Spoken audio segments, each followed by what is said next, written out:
You purchased tickets from the defendant, sent her money, never got the tickets. You have proof to me that you sent her the money? Yes, ma'am. And she sent you no tickets? Correct, yes. Can I explain why I did it? I'm waiting for your story.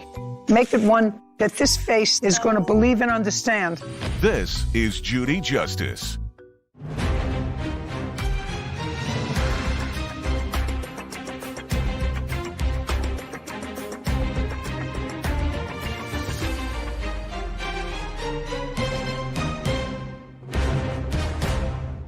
Jacqueline Okumwabwa is suing ticket seller Raven Walker for a refund of music festival tickets. Court come to order. All rise. Be seated, please. Hello, Judge. Case number 1167, Okumwabwa versus Walker. That's a mouthful. Okumwabwa. Mwabwa. How about O? Yeah, that works, Jackie. Does that work for you? Yes, ma'am. Okay. Miss O, tell me about this concert you wanted to attend. It is a music festival. It's called Rolling Loud. They have different locations. Basically, once the state started lifting their quarantine orders, the one in Miami was the first one that occurred. So that happened in July of this year, 2021. And that was the concert you wanted to attend? That was the concert I wanted to attend. According to your complaint, you purchased tickets from the defendant, sent her money. She never sent her tickets. She says you never sent her the money. That's what the case is about. How did you locate the tickets? What do you mean by locate the tickets? If I want tickets to, I don't go to music festivals. Mm-hmm. I'm much too old for music festivals. But if I wanted theater tickets, I call the box office, ticket agent. But I know that young people do things differently today. Their lives and their worlds are all tied up in the internet. Mm-hmm. So just to educate myself. Okay, so there's a lot of ways to purchase tickets. You can either go to the hosting website, which is the Rolling Loud. You can also go through third parties' website. And then the one How do you get to the third party website? You can Google. You just go to the website. And depending on what concert you want to go to, you can just type it in and it will pull up like pricings. And that way, people who want to sell their tickets, I'm able to see them and I can pay for them and then have them get sent to me. Is that what you did with the defendant? No, what I did, and I was going to... So eliminate number one and number two. Yes, so I went the route of joining a private group via Facebook. And what's the name of the private group? Rolling Loud. Okay, Rolling Loud. Yes. I'd just like to see what that looks like if it still exists. Sure. It does. It does? Yes. Just so that I understand it. Yeah, no, that's fine. You can always learn something. Yeah. So it looks like there's a couple different groups. The one she's talking about is a private group, but it looks like a few of them have been taken down since then, since the event has already happened. Right, that's what I thought. But could I just take a look and see what it looks like? Sure. So this is the official Facebook page. And then you can go to who else is following this page, that many people, and they create their own private groups in order to exchange tickets or sell them. Okay. And is that how you found the defendant? Yes. On what date? I believe my first day of talking with her was June 4th. I don't know. Speaking to her over the internet? Or? Over the internet, through Facebook, yes. I responded to her Facebook post. She had mentioned she had 2 VIP. Do you have that Facebook post? I don't have the Facebook post. I just have the messages that me and her exchanged. May I see it? Yes, you may. Where do you live, by the way, Miss O? I stay in Monterey Park, California. And you? St. Louis, Missouri.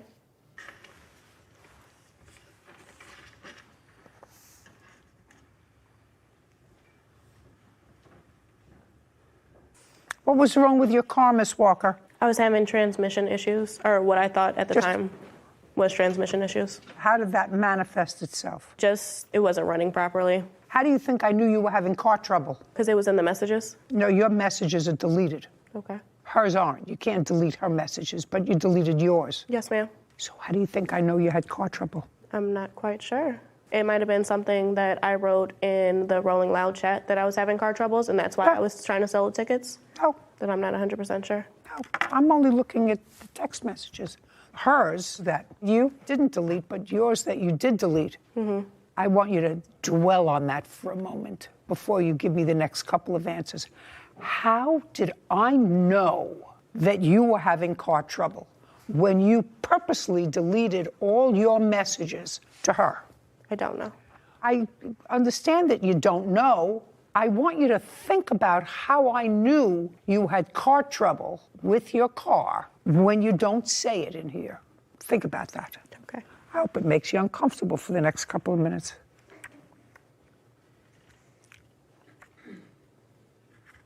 So you were going to go with a friend, and each of you were paying half of the money. The 2 tickets were $1,500, which the defendant needed to pay for her car, Correct. which wasn't working. Yeah, You have proof to me that you sent her the money for the I ticket? sure do. I'd like to see it. So I made my payments via Cash App. I also have her confirmation of her sending me the money, and then I sent the whole. I see it in Okay. your texts to her. You got your money first, and you were waiting for your friends, sent your friends. She was at work. She'd be home in 15 minutes. Correct, yes.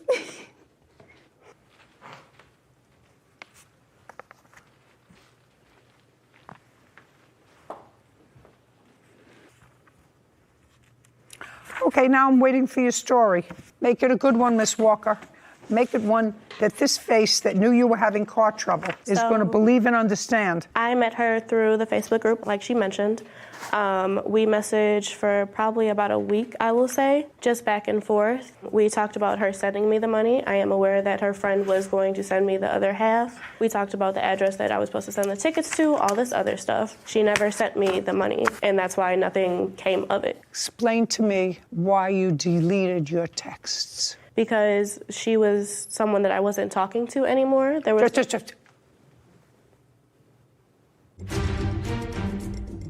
I want anybody to raise their hand if they've ever just deleted their portion of a conversation, leaving only the dialogue of the other person. Look around. And later today, Oh, well, there is a caveat here. May I say something? No. He wasn't This is- truthful to me. don't- He didn't. You asked me if you could say something. I said no. What part of no didn't you understand?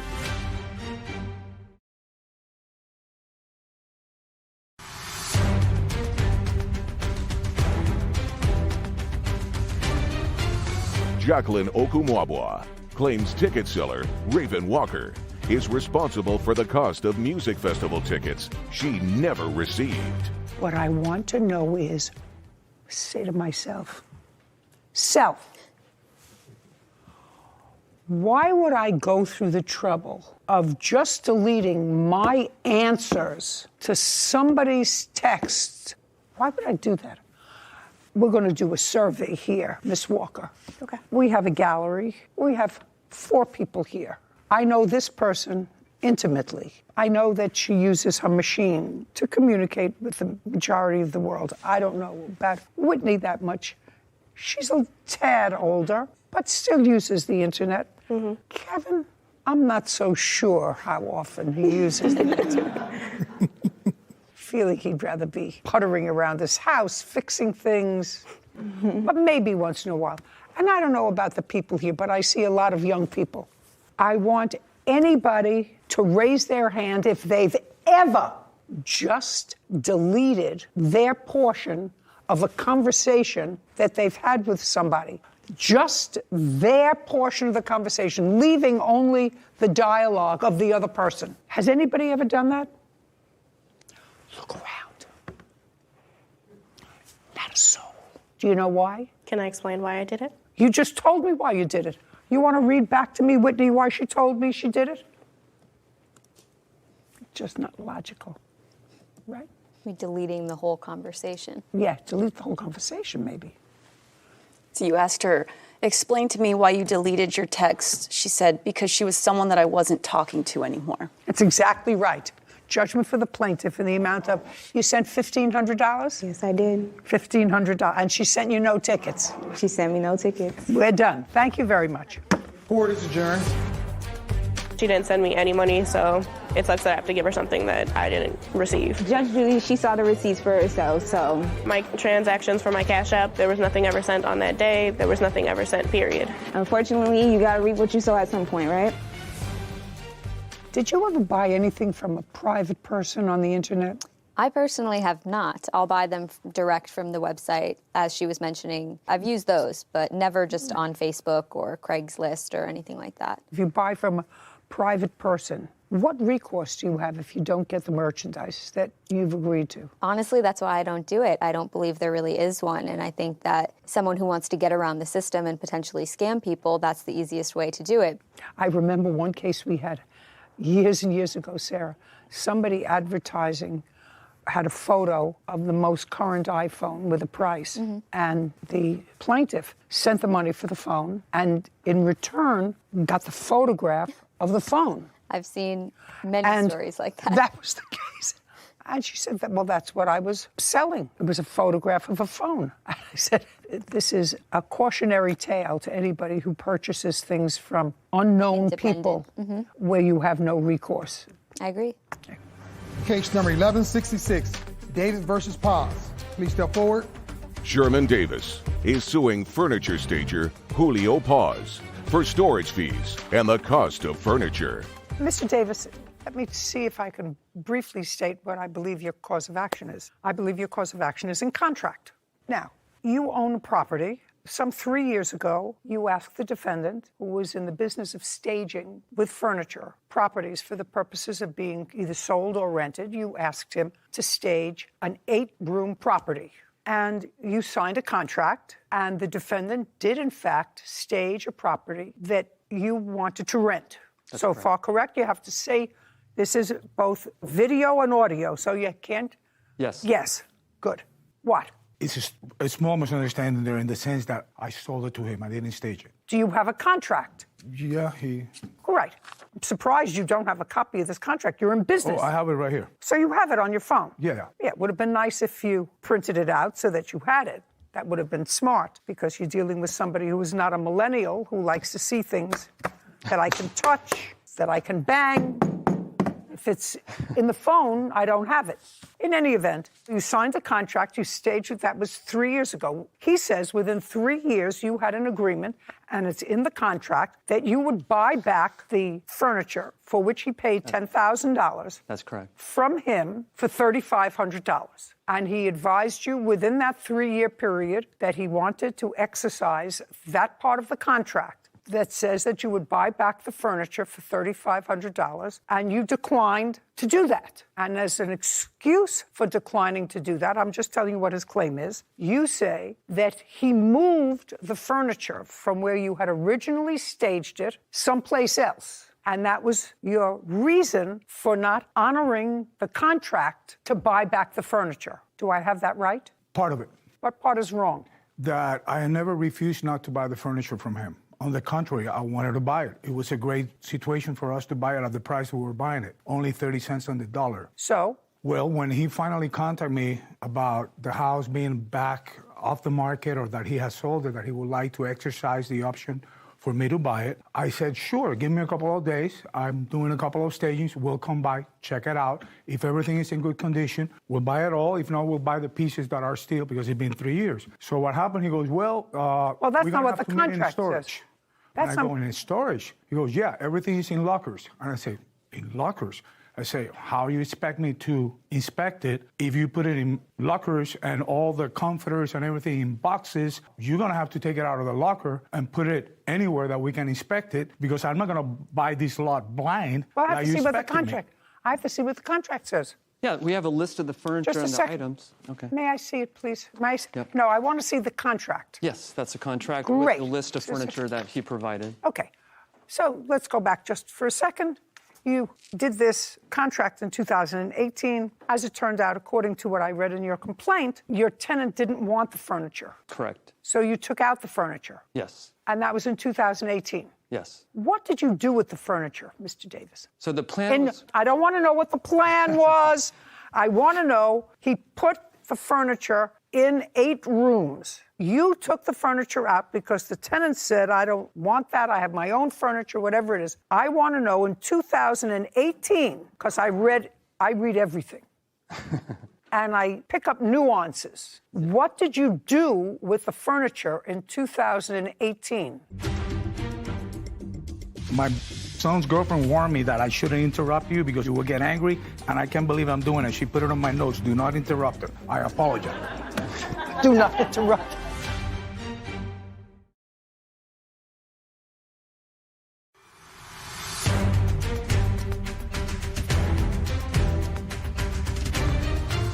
Sherman Davis claims furniture stager Julio Paz broke their agreement when he refused to buy back staging furniture from Sherman. Now, what did you do? The original intent of the furniture. I don't care what the intent was. It went into a staged unit for you to sell. That's what it was. Paid $10,000 for it. The tenant didn't want it. I'm not going to ask you the question again while you figure out what you're going to say to me. What you're going to say to me is the truth. What did you do with the furniture in 2018? We moved the furniture out. To where? To a storage unit. Immediately from the apartment house, the 8 rooms, you moved the furniture to a storage unit. Yes. What month and year? The tenant occupied our house on December 21st, 2018. Oh, my God. I have the lease agreement states that they moved in on December 21st. Just a second. When did you put the furniture in storage? So the furniture was put in storage the week prior to when they moved in. So 12/10/2018. And it has remained in storage ever since? Yes. It has not been moved from the original storage unit? No, it's been there the whole entire time. Okay, so let's see what it says.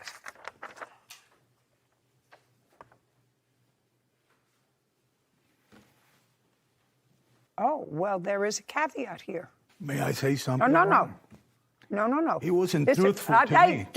He didn't. You asked me if you can say something. I said no. What part of no didn't you understand? Okay, Your Honor. Maybe your wife doesn't let you do that. Not me. He left me for that too many years ago. Your Honor. Well, there's a reason.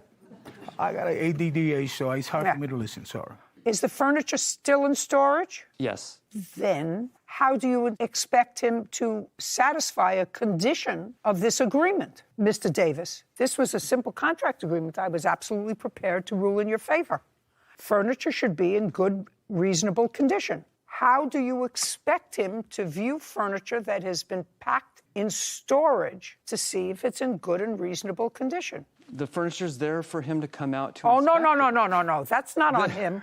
That's on you. The furniture was never used, though. We just moved the furniture from the house to the storage You're asking him to believe that that's true. He's allowed to see whether mice got in the furniture in storage in 3 years, whether it's got mold and mildew after 3 years. It's your responsibility, yours, to lay it all out so that he can come and look at it, and then you fulfill that provision of the contract. He says he'll buy it back. It has to be in good and reasonable condition. And I was willing to do that. But Well, then I tell you what you do. You arrange for all the furniture to be unpacked in a location where he can view it and see that it is in good and reasonable condition, not eaten by rats, has no mold, has no mildew. All 8 rooms laid out, and you do that within 5 days. Okay. And I'd love to buy it, Your Honor. Furniture prices went up 40% right now, so I'll get a great deal. I'd love to buy it from you. ADHD, Your Honor, I'm sorry. I apologize. My bad. My son's girlfriend warned me that I shouldn't interrupt you because her grandmother watched you for many years and you will get angry, and I can't believe I'm doing it. She put it on my notes. Do not interrupt her. I apologize.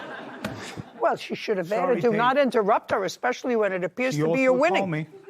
Do not interrupt her. When it appears you get exactly what you want.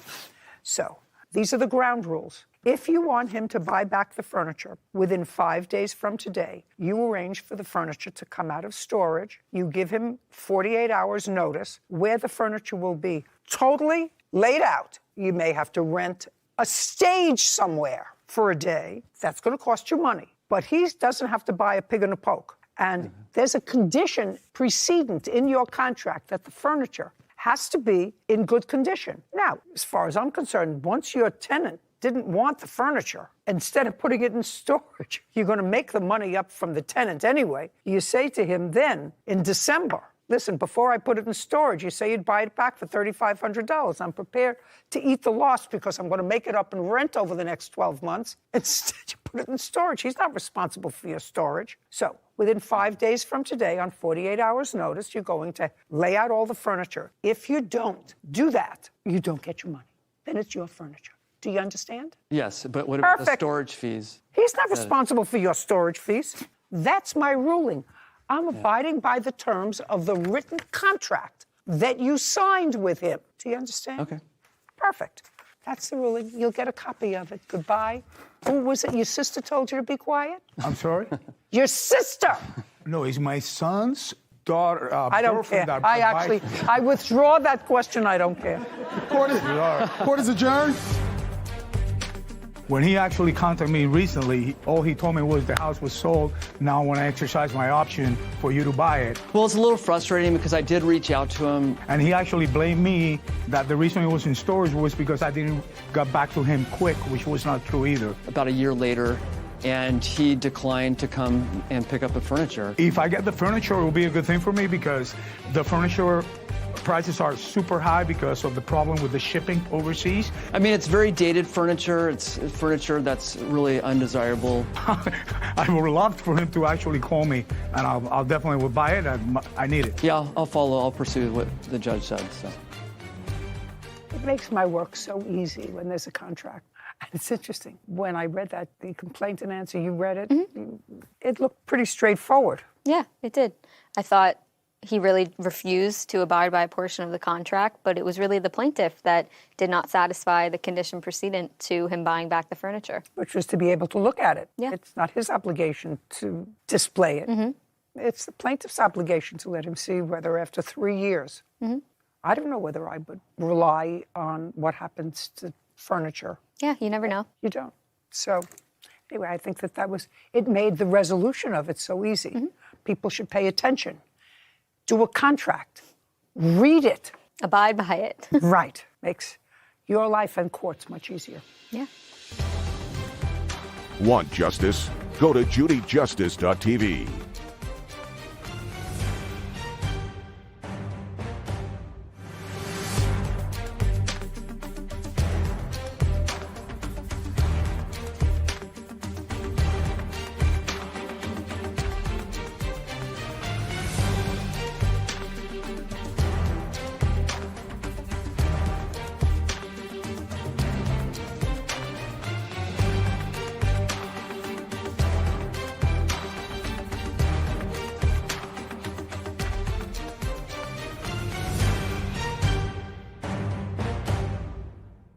He was going to make you a new customized bike. Yes.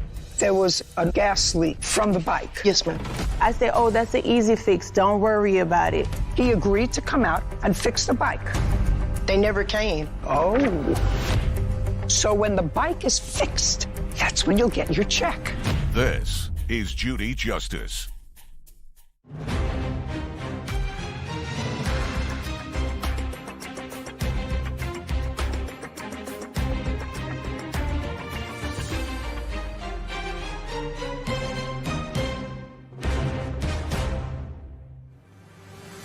Kimberly Edwards is suing bike sellers Ray Griffin and Dana Hicks for the cost of a custom motorized bike. Court come to order. Have a seat, please. Hello, Judge. Case number 1133, Edwards versus Griffin Hicks. Thank you. You're welcome.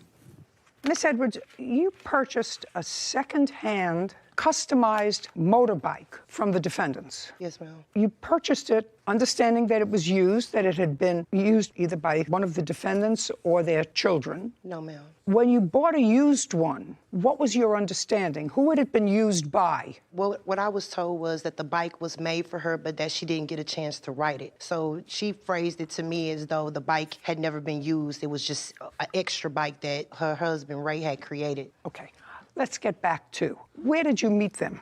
IHOP. And you must have seen them riding these bikes. Yeah, they were at IHOP with the bikes. How many? I would say in total about 5. And they were all similar but different. They were all custom. But they didn't look like the usual bicycle that you ride. So they were different. Yes, ma'am. And you liked them. And who did you start the conversation with? Mr. Griffin. What did you say to him and what did he say to you? I asked him, did you create this? He said yes. And then he went on to tell me that he made custom bikes. And they are dual, meaning that you can pedal and that you can use the motor. So I thought that was fascinating, and I asked him about the patent.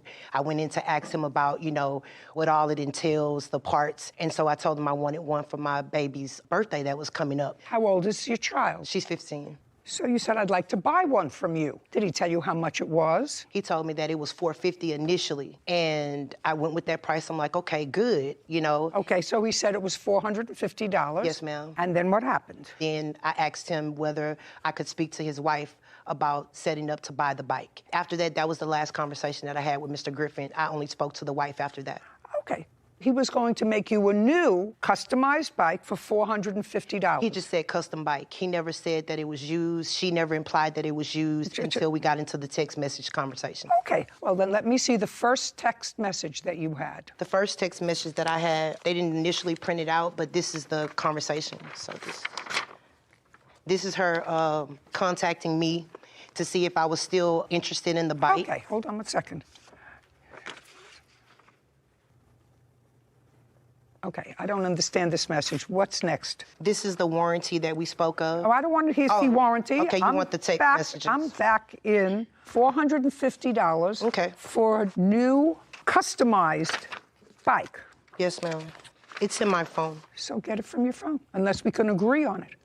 You said they build your new one for $450, and you say in your complaint that you paid them $550. No, that was the initial price was the $450, but I ended up paying $550 for the bike in total. Why? Because he told me that the labor for the bike was $100, and the base price of the bike was $450. Here it is. Great, I'm going to see it.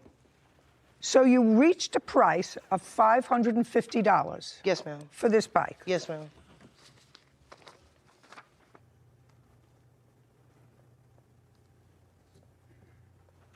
Okay. Well, this is back and forth bartering. You finally agreed to pay him $550. Yes, ma'am. For the bike. Yes, ma'am. Okay. Did he deliver the bike? Yes, ma'am. When did he deliver the bike? The day before her birthday on August 31st. You have a picture of the bike? Yes, ma'am.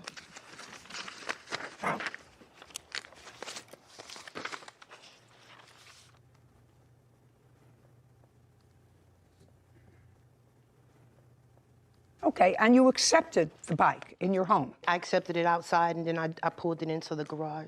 And then we discussed the handles and all of the gadgets on it, and then he... Okay, so he explained how to drive it. No, he just explained to me which one was the gear, and he just went through and told me what's gear, what these parts are, where I need to flip this or change this. And he explained to you how to drive it. No, he didn't explain to me how to drive it. Okay, well, I'm telling you, he explained to you, Miss Edwards, how to drive it. You may not want to put it that way, but I'm telling you, he explained to you how to drive it. Yes, Your Honor. Right. So after he explained to me, he got on it and he rode it 4 houses down and came back. Okay, so he showed you how to turn it on. You watched him. I mean, he didn't ride around the block because he wanted a scenic view of where you live.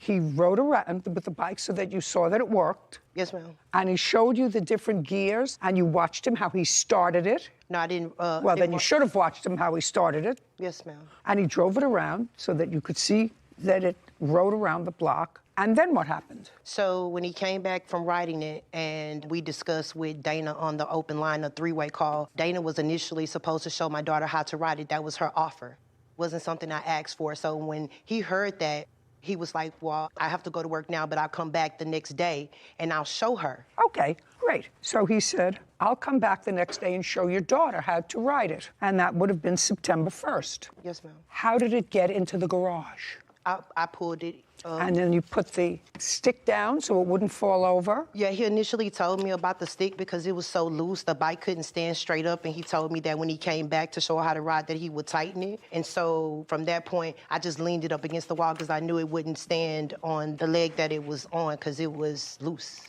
Okay. Do you remember that? Not at all. Not at all.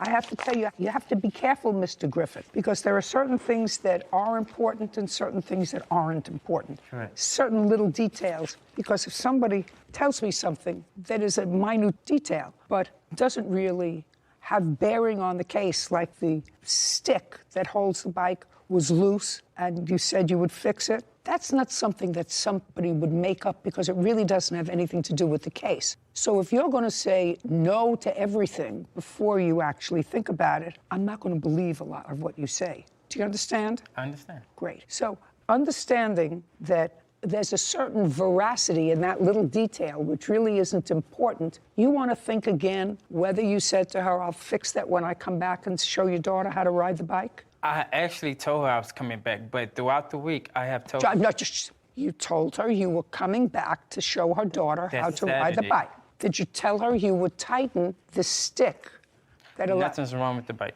I didn't say there was anything wrong with the bike. This little stick here, I don't know what you call that. Kickstand. Kickstand. It works. Mm-hmm. We have a picture It's a brand new bike. May I see that?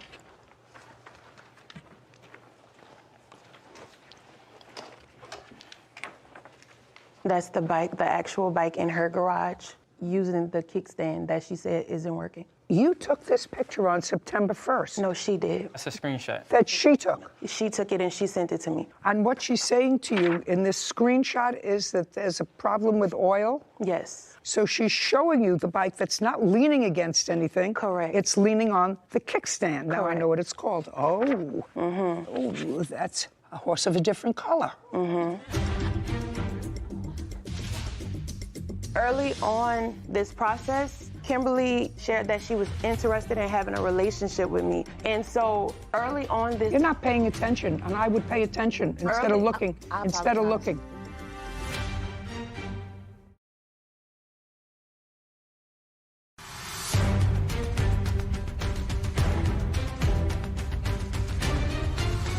Kimberly Edwards is suing bike sellers Ray Griffin and Dana Hicks for the cost of a custom motorized bike.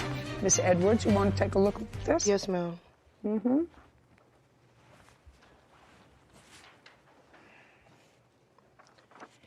What you can see, if I may show the judge, is where that bag is sitting, it's leaning up against a chair. It's on the chair, leaned up against the chair because it won't stand up. Here's another picture where I had to put the kickstand inside of the pan to make it stand up.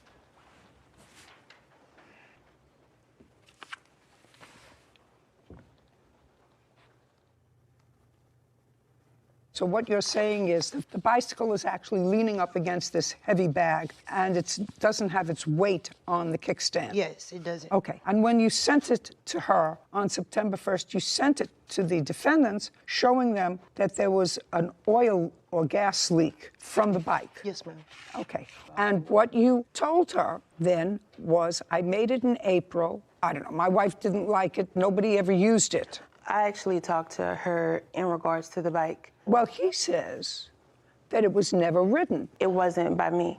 I didn't like it. You didn't like it? I didn't like the motorbike. Who wrote it? When Ray build the bikes, he don't build the bikes and give it straight to the customer or whoever it is, because it's a motor and they rattle, you know? So once he put the bolts and everything on it, he test ride it for a few miles or whatnot, just to try it out and make sure. So he was the only person that tested the bike out when it was So nobody else rode the bike except not even you. myself. She sent you this picture the day or within 24 hours of getting possession of the bike.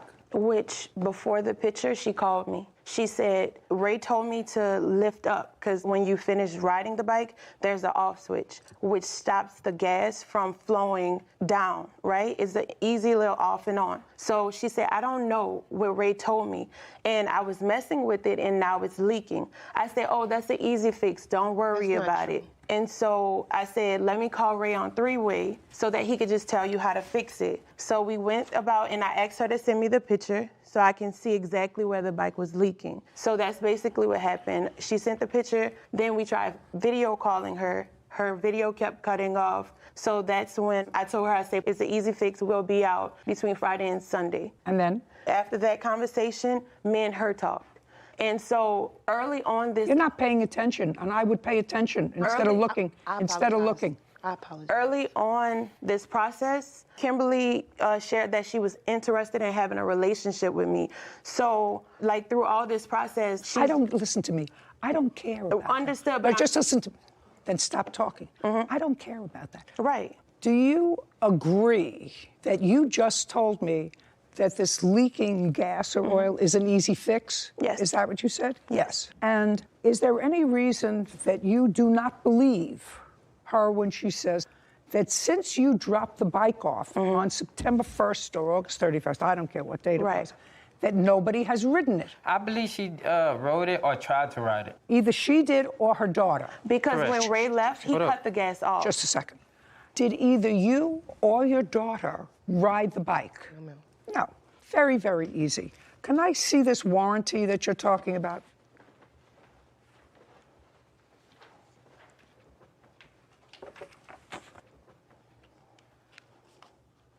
Well, this is a warranty. This says what I've experienced since we've been doing this. As long as she puts the gas in it correctly, it will run good.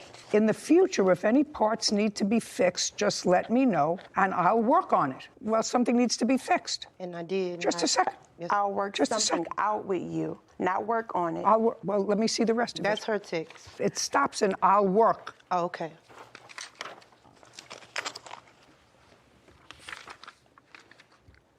I'll work something out for you, but that should be no time soon. Okay, so what he's saying to you is this isn't a guarantee that you get your money back.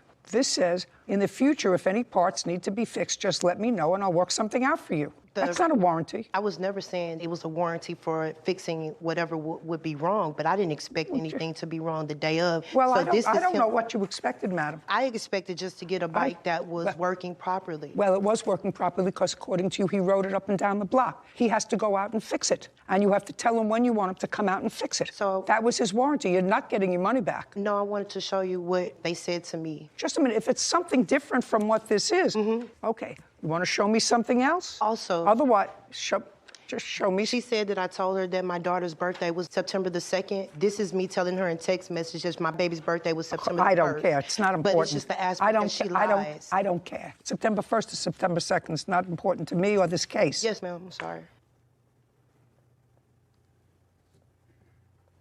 He said they would come out and fix it. We already told you Friday or Saturday. That's the thing. On the phone call that me and Ms. Devine had. Okay, he has to come out and fix it within 1 week. What date do you want him to come out and fix the bike? I don't want the bike. Well, because it's a fire hazard. Then you can sell it. It's your bike. What I'm telling you is he agreed to come out and fix the bike. This is what they told me. Can I present this? They told me. You can show me something else. Right now I'm reading what the two things that you gave me. Judge, may I see what she gave you? No. Okay. So far, you're not losing. You have to be quiet. Oh, I'm sorry. I'm just curious. Because I don't... He didn't say fluffy, but he said the lights were extra. What does this have to do with what we're talking about? No, that is him after the fact of me asking them and waiting for them to come on Friday, which is what she told me over the phone. They never came. And then this is her blowing, I will cash up you. I will cash up you tomorrow. The remaining in cash. Okay, that works. Prior to him coming to my home. Do you understand? I'm not interested in all of this. I know. So don't give it to me. Just because you give me a lot of paper doesn't confuse me. It wasn't a bike that you bought at Schwinn. You take pieces from a bike. He didn't create the metal. He didn't create the wheels. He put together different parts of a bike. He just told me that it was a creator of the bike, and he was not the creator of the bike. You don't look like a stupid woman.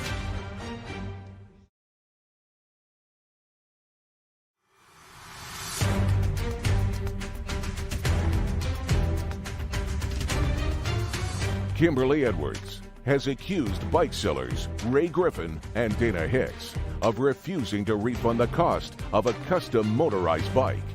Ray says Kimberly rejected his offer to fix the bike for free. You were supposed to give me a piece of paper that suggested that there was some sort of a refund warranty other than he would come out and fix it. No, that's initially, Judge Shineland, what I wanted him to do was come and fix the bike. But when they refused and they didn't show up on Friday, I wanted my money back. Just a second. On what date are you going to go out and fix the bike? It would be on like a week. Not a like. What date are you going to fix the bike? the following, when is it? September On the 22nd. 22nd. On the 22nd of? It would have to be Okay, October I'm sorry, 23rd. Now they're 23rd. making it up. 23rd afternoon. Don't talk about making this up. Just be quiet. That's a Friday.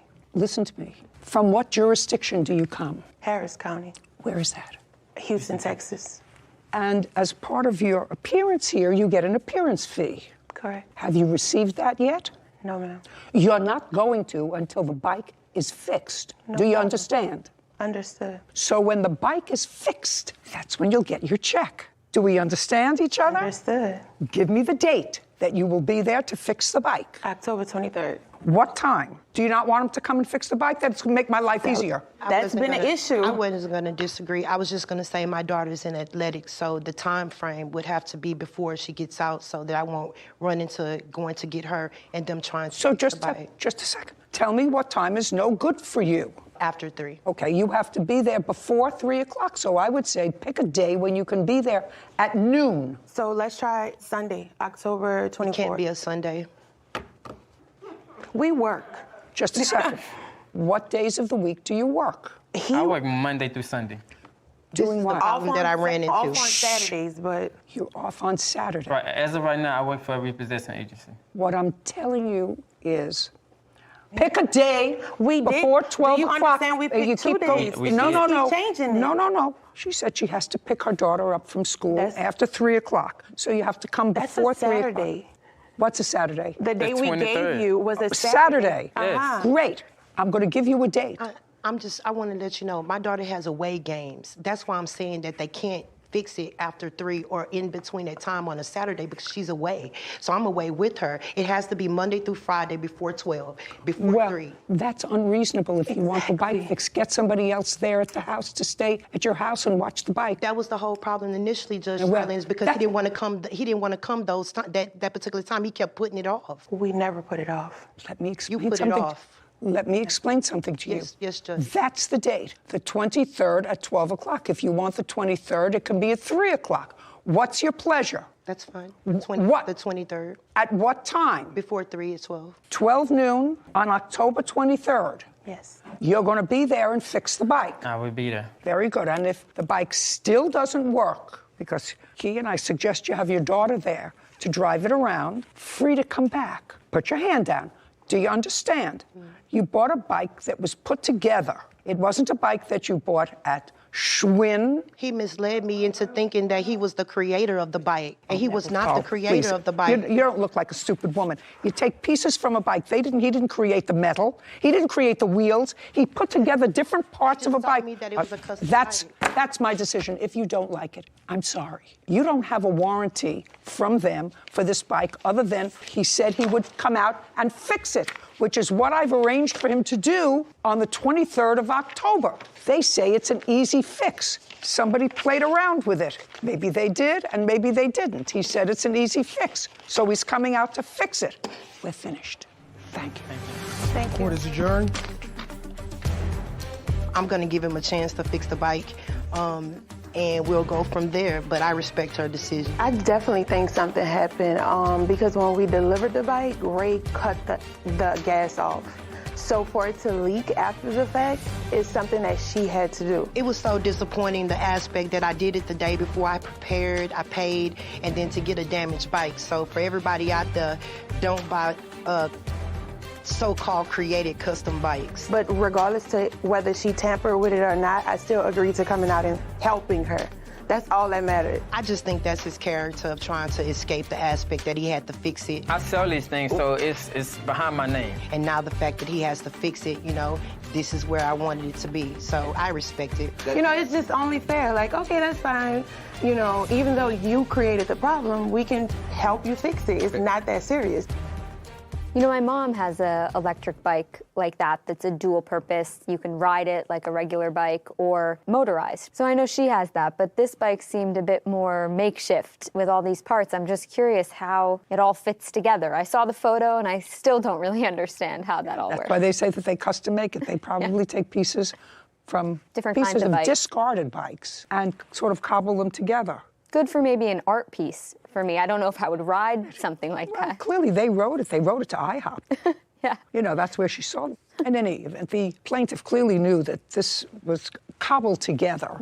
It may have been their original design, but they didn't create wheels and spokes and motors and things. They put them together out of. They weren't in manufacturing. They weren't manufacturers. And he came. She said he rode the bike. He rode to show her it was operable. He rode up and down the block several times, so the bike was clearly operable.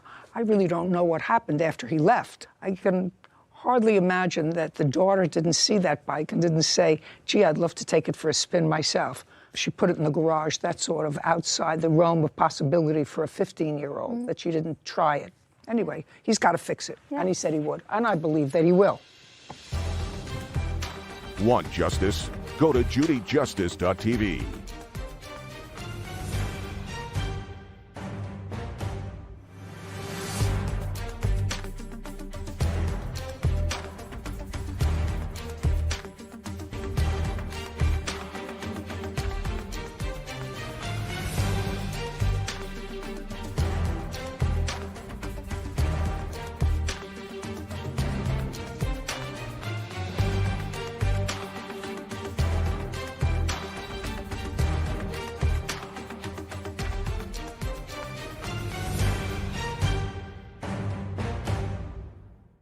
She invited you to live in her home with her mother. She offered to help me. I'm a 47-year-old man. I can't be living in a home with my girlfriend and her mom. It's embarrassing. You're preaching to the choir. This is Judy Justice.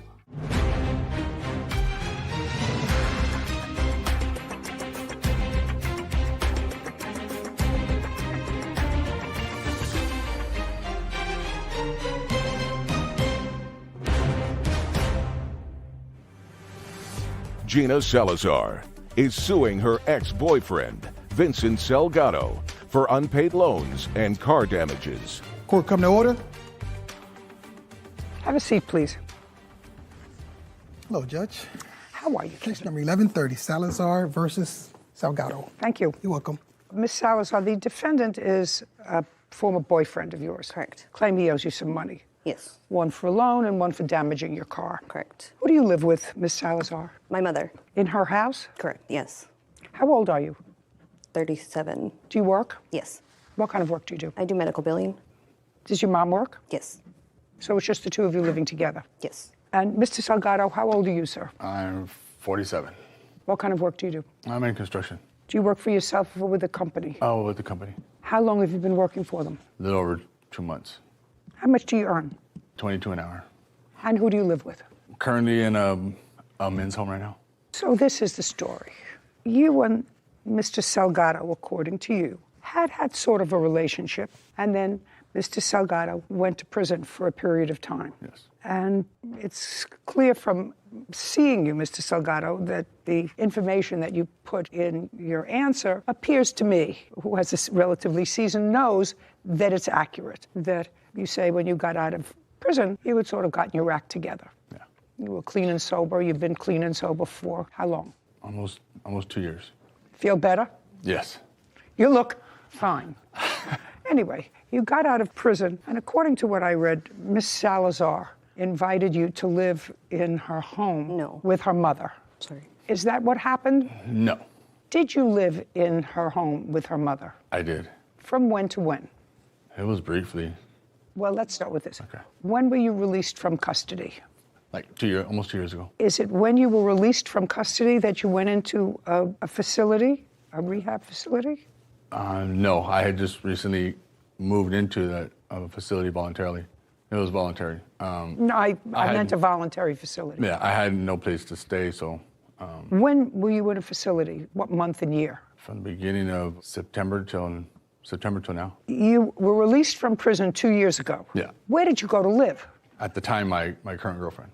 So as soon as you were released from prison, you went to live with your girlfriend. Yes. How did you connect with Miss Salazar? When I was in prison, she was looking out for me. We stood in touch. But when I got out, I kind of just stopped talking to her. I didn't talk to her when I got out for a few months. And from then we started talking again. We kind of rekindled the relationship. How did you end up living with her and her mother? And when did that happen? Well, things turned out bad with me and my girlfriend, and I kind of I was staying here and there with a friend's house, and then once we started talking again. So you broke up with your then girlfriend? Yes. And you and Miss Salazar started talking again? Yes. Because she was staying with friends? Yeah. And it was sort of convenient. Did she volunteer a place to live to you, or did you ask her? She told me that I can come stay with her. Okay. And you knew that she liked you? Yeah, she loved me. Okay. And you knew that? Yes. But if I were to guess, and so far, Mr. Salgado, you've been right on the money. If I were to suggest to you, did you love Miss Salazar, you would say no. That's not true. Well, now you're back with your old girlfriend, correct? No. I said, where were you staying? You said, I'm staying with... No, I was. Oh. No. Well, before you went into this men's place where you're living now, you were living with, right before you were living with your then old girlfriend. No. It was the men's home on the streets for a little bit. Then it was with her. And then? And then it was on the streets for a little bit.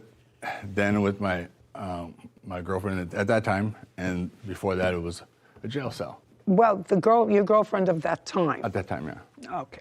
Do you remember the month and date that you moved into Miss Salazar's home with her mother? January, beginning of the year. Was her mother happy that you were there? I wasn't really happy. You weren't happy. Actually, Miss Salazar says you weren't happy there. How long did you stay? It was a couple months because I just didn't feel right because, I'm a 47-year-old man. I can't be living in a home with my girlfriend and her mom. It's just... Listen, you don't have to be preaching to the choir. Yeah. I actually understand It's embarrassing, right? You know what I mean? It's embarrassing. Right. So you had gotten a job in construction. Had you gotten a job in construction? Yes. Then, so you were making money? At that time, no. So where did you go when you moved out of her house? Again, with friends.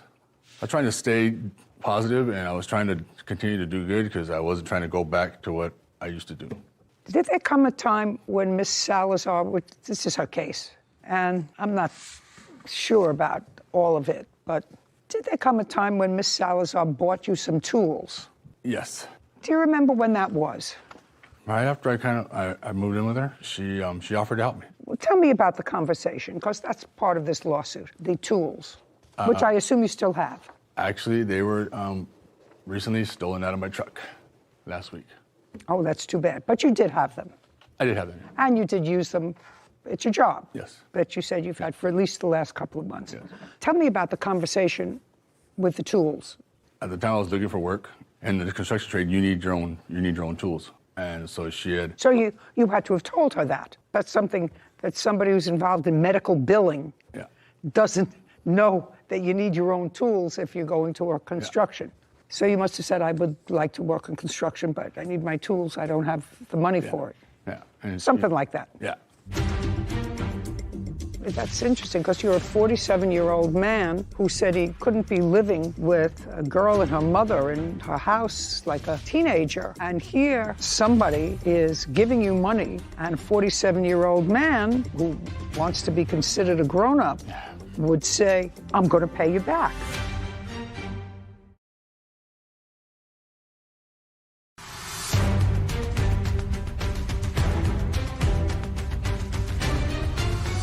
Gina Salazar claims her ex-boyfriend, Vincent Salgado, owes for unpaid loans and car damages. So you must have said, I would like to work in construction, but I need my tools. I don't have the money for it. Yeah. And something like that. Yeah. And she offered to help me. And what did she say? She asked me if she can help me with getting what I needed. How did it come about? Did you get what you needed and she gave you the cash, or did she give you a credit card? She took me to go get them. You went with her? Yeah, but... Don't be waving papers in my face. Okay. She took you to go get them. Yeah. And she put them on her credit card. Actually, no, she went with me, but she had gave me the cash. How much cash did she give you? That it was like $600-700 at the time. And she gave you the cash before you went to the store, or when it was... When we were there, because she doesn't like shopping. So she gave me the cash, and I went in and bought what I needed. So she stayed outside? Yes. She didn't go into the tool place with you? Yeah, she stayed in the car, looked at Instagram, looked at Facebook. She stayed in the car? Yeah. Did you bring back any change to her when she gave you the money, or did you... She didn't ask for it, so I kept it. Okay. There really wasn't much left. Okay. And what arrangements did you make with her to pay her back for this money? Did you say to her something like, when I get a job? I know. You didn't? No. That's interesting, because you're a 47-year-old man who said he couldn't be living with a girl and her mother in her house like a teenager. And here, somebody is giving you money so that you can work. And a 47-year-old man who wants to be considered a grown-up would say, when I get a job with these tools that you just bought for me, I'm going to pay you back. Well, I didn't actually tell her I was going to pay her back. I was going to pay her back, but it was nothing like it was verbally spoken or anything like that. So it was your intention to pay her back? Yeah, full intention. Because she was doing something nice for you? Yeah. So that you could continue to rehabilitate yourself? Yeah. Great. Now, at some point, you split up. And you're back with it. Whatever. You made with friends. You didn't want to stay with her. You continued to see her even after you moved out of her mother's house. And you were working. When I moved out, no. I got the job after. How much after? It was, I don't know, like I had gotten sick in July. I got COVID. So right after that, after I got better, I started working. How did you support yourself? Did you get any stimulus money? No. How did you support? I went to go staying with my girlfriend before that. I went back over there. Well, that's what I thought before, and I asked you that, and you said no. What do you? That was briefly. It wasn't like I wasn't staying there. No, I got I sick. just want to know how you were supporting yourself. I wasn't. But you're working now, and you started to work, according to you, a couple of months ago, and you had every intention of paying her back the money that she gave you for the tools. Yeah. Did you ever start to pay her back the money? I did not. You want to tell me why? I had a truck that needed tags that needed to be paid, and those were expensive. So she wasn't on the priority list? No, she was on the list. But she was on the list? Yeah. How much were the tools that you can prove to me? May I have the... Good. See, Mr. Salgado, how easy this is. This is such an easy job.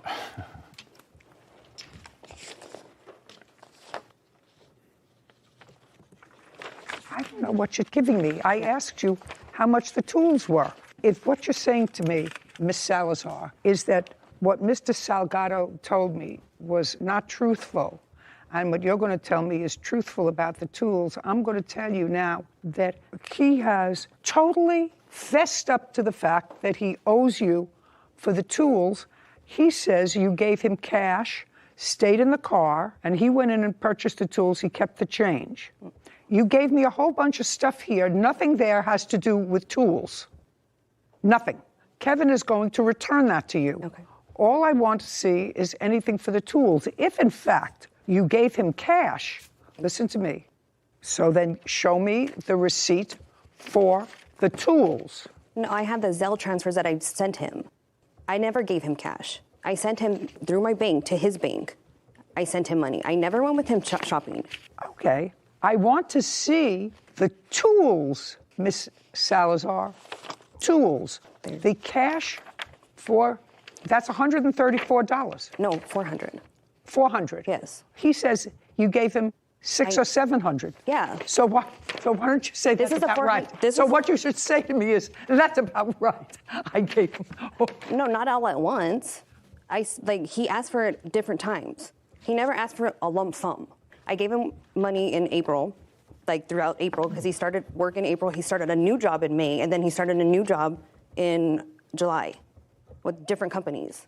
So he needed new tools for each job. What I'm telling you is the complaint that you signed. You said in January of 2021, he asked me if he could borrow some money to buy tools and promised to pay me back. I lent him a total of $1,500. That is for tools.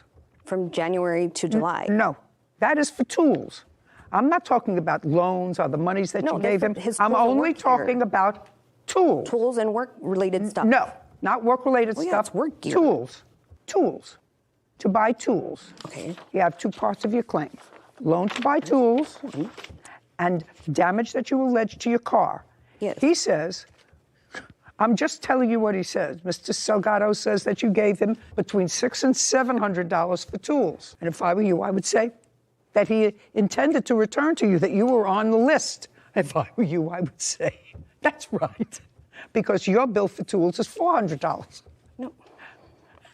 Do you understand? You could be mad, but you have to be smart at me.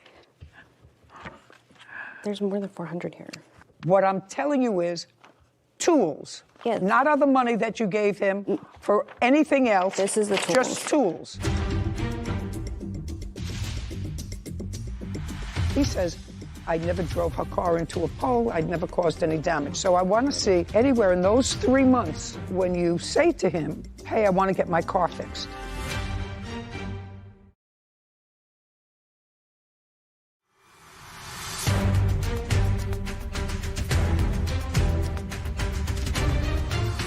Gina Salazar is accusing her ex-boyfriend, Vincent Salgado, of damaging her car. He says he borrowed the car, but did not cause any damage. Okay, how much were the tools? This one is $539. What? This one's $539. In what month? In April. No, February and April. Okay. What was it in February? Because you say January. Well, no, from January was like little. I don't want little. little. So the tools started in February. So he was going to start work in March. So Miss Salazar? I gave him the money in February. Miss Salazar. Yes. How much money did you give him for tools? $539. Okay, $539. Perfect. That's what she says she gave you for tools that you intended to return to her. But she wasn't on your short list. She was on your longer list. She was on the list. On the list. Okay. Now, the next thing that you claim is that he damaged your car. Correct. And he damaged your car on what date? May 4th.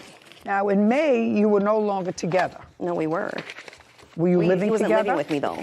He wasn't living with me at that time, but we were together because it was my birthday. Where were you together on May 4th? In Santa Monica, at the Holiday Inn. Do you remember that, sir? Yes. If my memory is correct from reading the papers, that was your birthday. Correct. So we both acknowledge that we were there at the Holiday Inn on May 4th. When did you get there, Mr. Salgado? The day before? Were you spending the weekend or just the night? I was working. Yeah, I was working out that way. So you were just going for the night? It was her birthday. May 4th was a Tuesday, Your Honor. May 4th was a Tuesday? Yeah. So you were just spending the night? Oh, yeah. How far is that from your construction job? It wasn't too far. It was in the Who got the room at the Holiday Inn? I did. When did you get it? On the 3rd, because he just started work on the 3rd at that company. So instead of driving back and forth, I got a room next to where he's working. Okay. And you say at some point something happened with your car. Right. You want to tell me what happened with your car? Yes. He was hungry. He wanted to get something to eat. I didn't want to go. When was that? On the May 4th? Mm-hmm. Around 8 o'clock, and I didn't want to go. So he grabbed my keys and walked downstairs, and I followed him. And by the time I got downstairs, he was already backing up, like to leave, and he hit a pole. And it's a brand new car. That wasn't me. Okay, did that happen, No, Mr. I didn't do that. Salgado? I don't know who did that. Did anything happen on May 4th? No. When did you no longer have contact with the plaintiff? Like a week or so after that. Did you spend the night at the hotel on May 4th? I did. Did she? Yes. Did you stay together in the same room? Yes. Did you leave on the 5th? The following morning, yes. After that, which was May 5th, did you see Miss Salazar again? We seen each other a couple of times, and some things happened, and I kind of like went my way. Tell me when the last time was that you saw her. Beginning of June, maybe.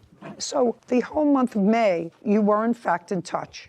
Would that be a fair statement, Miss Salazar, that you were in fact in touch and did see the defendant? Correct. And when you saw the defendant between May and June, when he decided that it was over. It wasn't over in June. It wasn't over in June? No. When was it over? In July, the end of July. Okay. So for those 3 months, May, June, and July, you continued to see him. Yes. But you didn't live together? No. Did you have your car fixed? No, not yet. I would like to see any communication that you have with Mr. Salgado with regard to the car damage. He says that never took place. He says, I never drove her car into a pole, I'd never caused any damage. So I want to see anywhere in those 3 months when you say to him, hey, I want to get my car fixed. Well, it wasn't through text. We didn't text about my car. Just a second. You have a lot of text messages. Oh, yeah, I have a lot of text messages for money that he asked for. So you had no conversation about the car in texts? No, in person. Fine. You can't prove that to me because he says it never happened. He says backing into a pole never happened. And clearly it wasn't that urgently important to you because you continued to see him for the next 3 months. Well, yeah. Now, after the 3-month period and after you were no longer together, do you have any text messages that discuss with him, let's do 2 things, either the tools or the car? From after? No, I stopped contacting him after July.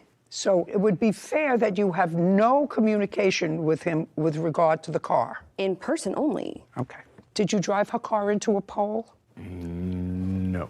Did you take her car out? I did drive it that day. Where did you drive it? I went to go get something to eat. Okay. Was there an accident? Did you hit a pole? Did you touch an object? I did not. Do you have a photograph of the car? No, I don't. Just a second. You don't have a photograph of the damage that you say he did to the car? No, I just have the quote from the... No, okay. Not enough for me. Okay, so $539. Judgment for the plaintiff. That's what you owe for the tools. We're finished. Thank you very much. Court is adjourned. He wrecked my car. I didn't wreck my car. I think the judge did what he's supposed to do, and I'm pretty much happy with it. He was supposed to be fixing it. I wasn't going to fix it. I didn't do it. I went to go get something to eat, and I brought the car back. I saw him. I was in front of him when he did it. It's a brand new car. Just be done with this and go get something to eat. I'm hungry. And right when I got outside, he hit the pole. I didn't. You know, Sarah, I really think that the defendant in that case was trying to get himself together. And I think the plaintiff really loved him. Sticky situation that we've seen before. Yeah. I really wanted him to be able to be self-sustaining and self-supporting, do all the right things. I was glad that he said, I didn't say it to her, but I was going to pay her back for the tools because it was the right thing to do. It was just not the top priority. She was a non-pressing creditor. I really don't think that anything happened with her car, because if something happens with your car and there's damage to your car, you take a photograph so that you can see what happened to your car. I mean, he may have tapped a pole when he went out to get something to eat, but that didn't make a lawsuit without a photograph. One of those sad cases of unrequited love. I hope he continues to do well. Seemed like a nice enough man. Want justice? Go to judyjustice.tv.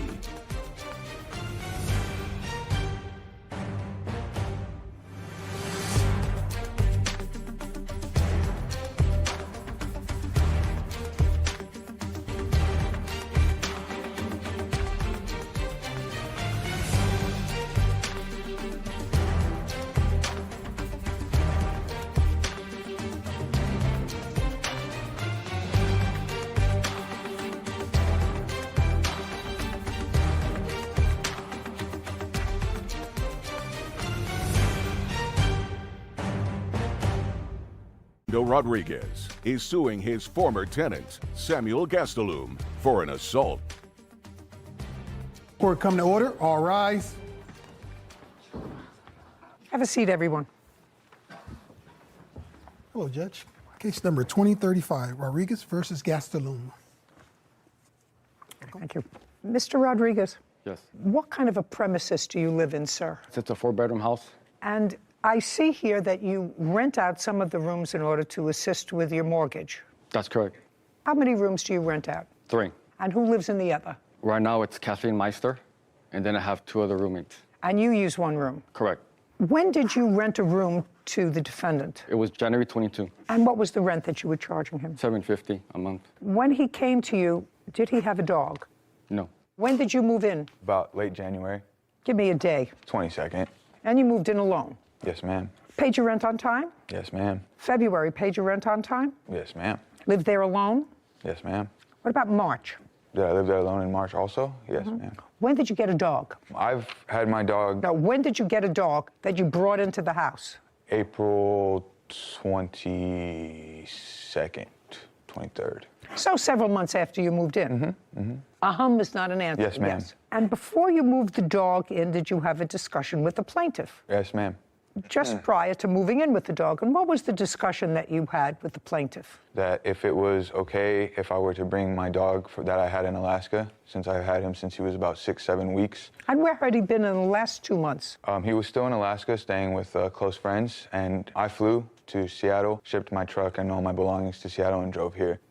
From Seattle, my dog, the person who was watching him, drove from Alaska to Montana, and I had gone to Montana to pick him up. So you asked Mr. Rodriguez if it was okay if you brought your dog. Yes, ma'am. And what did he say? Yes. Did he say anything else? He said, just clean Now up. look at me. He said, Did he say anything else clean other up than... after the dog, make sure that the dogs don't fight, and just take care of him.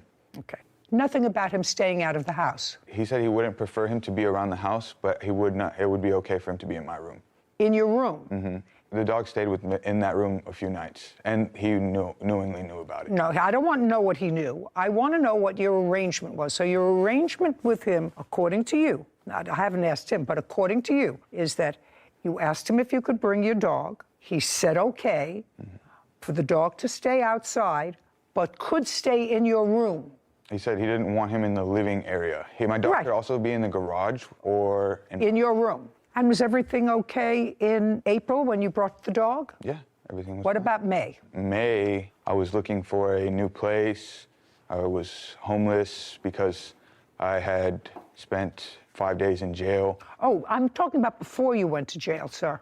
Before you went to jail, because this case is about an assault, which is what the plaintiff is claiming. Plaintiff is claiming that you assaulted him in the home, and that took place on April 30th. That was shortly after your dog arrived. Yes, ma'am. Okay. And the dog was the reason for the altercation. A part of because the reason, but that's in not how it started. February, March, and up until April, the end of April, when the dog was there, I see no evidence here that there was any difficulty. You're right. Fair statement? Yeah. So that the problem arose when the dog came. Now, this woman's name is Kathleen. She's interspersed in both the complaint and the answer in this case. She had a cat. Is not an answer. Yes, ma'am. He had a cat. And it was a house cat. Yes, ma'am. Plaintiff has a dog. A few dogs. And they live in the house. Yes, they stay in the garage and in the backyard, yes. Garage and backyard, do they stay in the house? They do not go inside that. Okay, so his dogs stay outside, and he said to you, according to you, the dogs can stay outside in the garage and in your room. Yes. In April, did your dog get out of your room or into the house? Yes. Yes. On what date? April 30th, because I was allowing him inside to go to my room. On April 30th, the dog was where? In the backyard, but I was bringing him inside to come to my room. You were bringing him from outside to come into your room. I haven't asked him. He says in his papers that the dog was supposed to remain outside. You were bringing him inside to your room. Yes, ma'am. Because it is your claim here that it is an emotional support dog. Yes, ma'am. And you also had at least a couple of months where you left the dog in Alaska. With right? people I trust. I don't care people who you trusted or not. If you needed an emotional support animal, the emotional support animal has to travel with you. So don't show me a certificate. Do you understand? Yes, ma'am. By the way, did that certificate that you have come from a psychiatrist? No. No. Did it come from a psychologist? No. Did it come from any doctor who was treating you? There was a doctor's note, yes. Was a doctor who was treating you? Yes. Yes. Not a psychiatrist? Not a psychiatrist, no. Not a psychologist? Not a psychologist. And you took this note and you had to send it to somebody over the internet? Yes. And then they sent you a certificate? Yes, and with an ID. That's what I got. Okay, so now you're bringing the dog on April 30th from the backyard into the house, and? He attempts to grab the dog. No. Is the dog on a leash? No, he's very well. Just a second. Is the dog on a leash? No. Were you holding the dog by the collar? Yes. And now you're taking the dog from outside to inside. What did he say to you? No dogs in the house. Because that's what he had said to you before. You can have your dog, but no dogs in the house. I want to tell you something. That's what I believe. So he said, no dogs in the house. And you said to him, I'm going to bring my dog into my room. But when you asked him if you could bring the dog to the house, there is no question in my mind that he said to you, bring the dog to the house, but the dog doesn't come into the house. He stayed in my room a few nights prior to that. I don't He was care. already Listen to me. approved. That's what the arrangement was, sir. Okay. The arrangement was not what you told me before. The arrangement was with him. Yes, you can bring the dog to the house. I will let you do that. But the dog has to stay either in the garage or outside like my dogs. Okay. And you said, in effect, screw you. I'm bringing my dog, and I'm bringing my dog into my room. You're the tenant. That was the agreement. You can have the dog, but the dog must not be in the house. That's what your landlord told you. You brought the dog from Alaska, and at the very beginning, you brought the dog into your room. When had you decided that you were going to breach the agreement with him? The very first night I went to receive my dog, he stayed at the house inside my room with me. So the very first night that you brought him, you decided to breach the agreement that He you had had. knowingly said it was okay. Did you tell him it was okay? Never. I have texts. I'd like to see it. I have to scroll back. Scroll quite to a wherever while. you have to scroll. Scroll down to the creation. I don't care. I have all day here. Nobody is hungry. I'm a Still little have 2 hungry. more cases to do before lunch. Everybody gets a little testy, including me. I don't have the text. I do not have the text. Yeah, good. That's what I thought. Okay.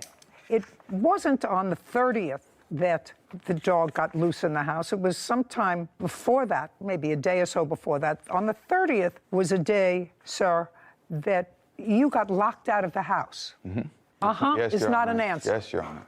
Okay. And what time of the day was it that you got locked out of the house? 2 o'clock, after middle afternoon, late afternoon. And according to what I read, you went to the back of the house to let yourself into the house, and you got into an altercation with Kathleen. Absolutely, she shouldn't have put her hands on and slapped you because you were fresh. Because you wouldn't be fresh to me, right? Fresh? Fresh. That's what you say to a child. Fresh. How old are you? 65. How old are you? 25. That's fresh.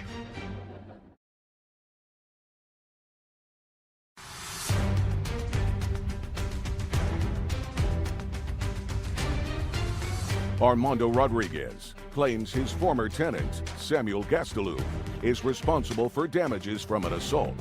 Samuel says he was the one assaulted and falsely arrested. Now, you got into an altercation with Kathleen. Not quite, Your Honor. Well, tell me what happened. I had been outside, I went out the garage, and I was playing a time-sensitive game on my Xbox. So I was going back to the room, and I knocked on the garage door. No one answered, knocked on it a few times, pounded.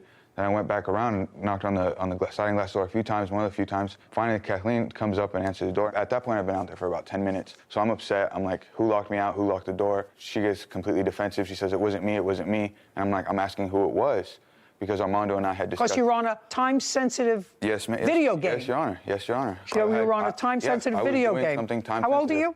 25 years old. Okay, so now you're on a time-sensitive video game and somebody either on purpose or accidentally locked the door, and you think it's Kathleen. No, I did not accuse anyone. I just asked was who locked me out, because I had been locked out earlier that week, again, earlier by Armando. Just a second. Did you have a key to the house? On my... No. Did you have... I had a front door key, not to the garage door, not to the sliding door.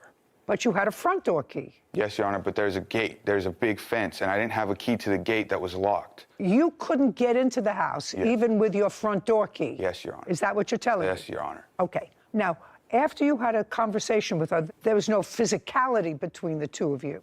Not at that moment. But once Armando came around the corner, he's like, it was me who locked you out. So me and him... No, just a second. He said, it was me that locked you out. Did he say he did that on purpose, or was it was an accident, is what did he said. say? Okay, so he said it was me that locked you out. It was an accident.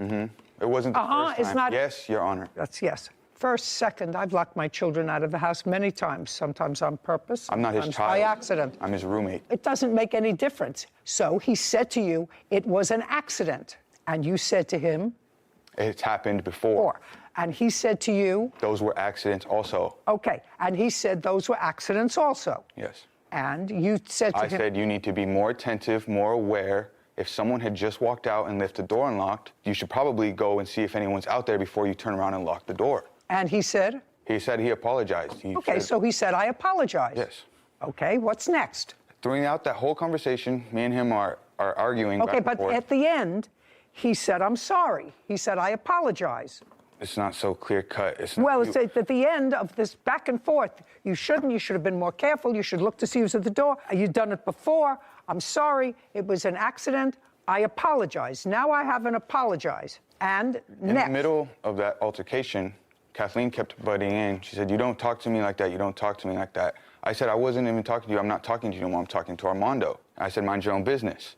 She said, oh, you don't tell me what to do. You don't tell me what to do. I said, mind your own business. She said, say that to me one more time. I said, mind your own business. She walks across the hall and she slaps me across the face, and Armando grabs her hand right after she smacks me.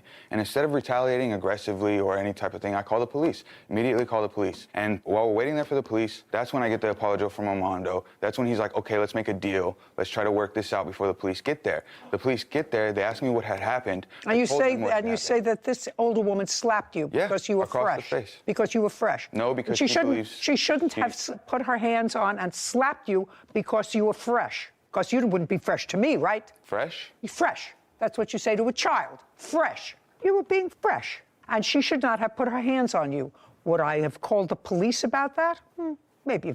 Except I am not a child, Your just Honor. a second. I'm not a child. I'm not related to these people. I just said to you, you were being fresh. How old are you? 65. How old are you? 25. That's fresh. That's fresh, because first you accused her of locking you out. I didn't accuse her. Yeah.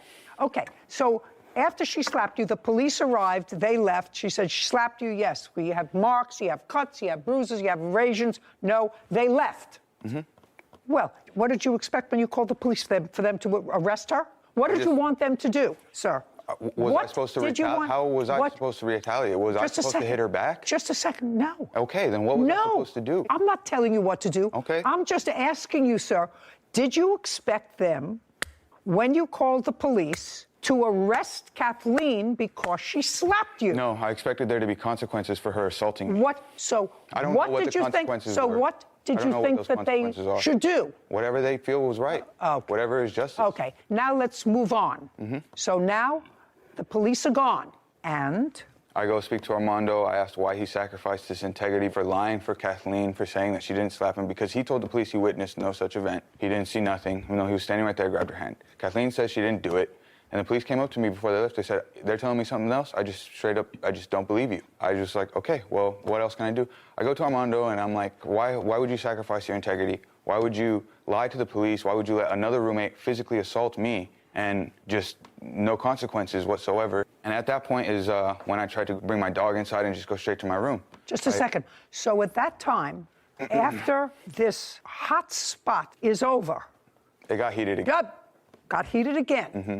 Your reaction was childish, and you said, I'm going to get my dog that I was told not to bring in the house, and I'm going to bring my dog in the house. I was going to my... Just a second. I don't care if you were going to Pluto. Your reaction after this was, they can't tell me what to do. I'm going outside, and I'm going to bring my dog inside. He'll let you bring the dog to the house, but the dog can't come in the house, stays outside with his dogs. There's only one animal in the house, and that's Kathleen's house cat. That's it. So you went to bring your dog from outside to in the house. Yes, Your Honor. In violation of the agreement that you had with your landlord. After the police had come, I just want you to realize what's going on. Oh, You know, I just want you to realize that they don't actually keep me here because I'm 5'6" and gorgeous. I understand what happened when you were disappointed that Kathleen had slapped you like a child because you were fresh.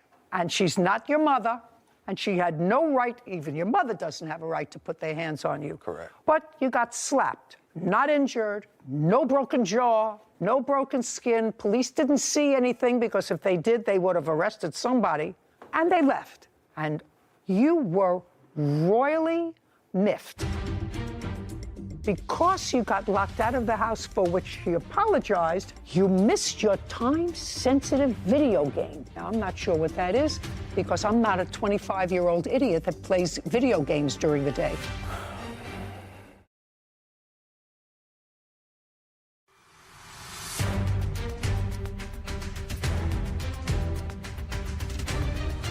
Armando Rodriguez is accusing his former roommate, Samuel Gastelum, of breaking their rental agreement and assaulting him.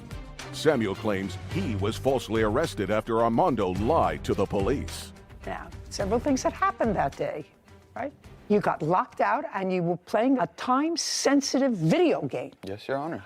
And because you got locked out of the house, for which he apologized, you missed your time-sensitive video game. Now, I'm not sure what that is, because I'm not a 25-year-old idiot that plays video games during the day.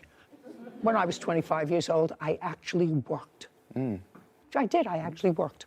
I know that may seem foreign to you, but I did actually work. And so after all of this altercation took place, you said, now I'm going to show him. Now I'm going to bring my dog into the house. And then there was another altercation.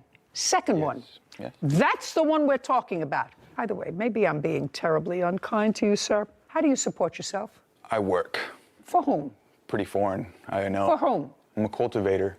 You work 5 days a week? Yes, Your Honor. And in my free time, What do you I like to cultivate? play video games. What do you cultivate? Marijuana, cannabis. How long have you worked for them? Since March, so about 5 months. Prior to that, you were in Alaska. Prior to January, I was in Alaska. Before March, before getting the job at the cultivation facility for cannabis, I was helping my uncles do concrete. So working isn't very foreign to me, as you might see. Prior to March, you were working with your uncles in concrete. Yes, Where? Your Honor. In Victorville, in California. You were working, you were working for your uncle prior to March, getting a job as a cultivator. And what I want to know is, how long had you been separated from your emotional support dog? I spent 4 months away from him. And those 4 months were from January to April. January, February, March, April. And what were you doing in Alaska? I was born and raised in Alaska. Alaska is not a that's not a job, sir. What were you doing in Alaska? I was, for the last 6 months of my time in Alaska, I was a bud tender. Okay, tell me what happened after the dog incident. Well, the dog comes in. He says that he's not going to follow house rules anymore. He says as of right now, he's going to do what he wants to do. So he just gets the dog from the backyard and he comes inside the house. And I feel that it's my responsibility to enforce the house rules. So I physically grab his dog and I move the dog from inside the house to the backyard. That happens once. He gets the dog and then he physically puts him back in the house. Where in the house? This is, you could say, the kitchen area. So now I basically attempt to repeat what I did the first time. So I physically grab the dog a second time, and I'm now physically taking him out, at which point he gets from behind me, and he puts me into a chokehold, and I black out. I come to, I look for my phone, I find my phone, dial 911, police show up like in maybe 2 or 3 minutes, and I'm still trying to get... And that's the assault that you are referring to today. Did the EMS check you out? I was taken to the hospital. May I see the report? Yeah, I got a report, and then I have the bills associated with with. Was Kathleen a witness to this? She saw. No, don't tell me what she saw. Was she a witness to any part of that? Yeah. Yes or no? Yeah. Okay. Would you step up, please? Tell me at what point you came in on this altercation. When they were arguing about the dog. The first time or the second time? Well, you don't know whether... I don't really know. Were you a witness to any of the physical confrontation that resulted in Mr. Rodriguez going to the hospital? I knew that they... Don't tell me what you knew. Okay.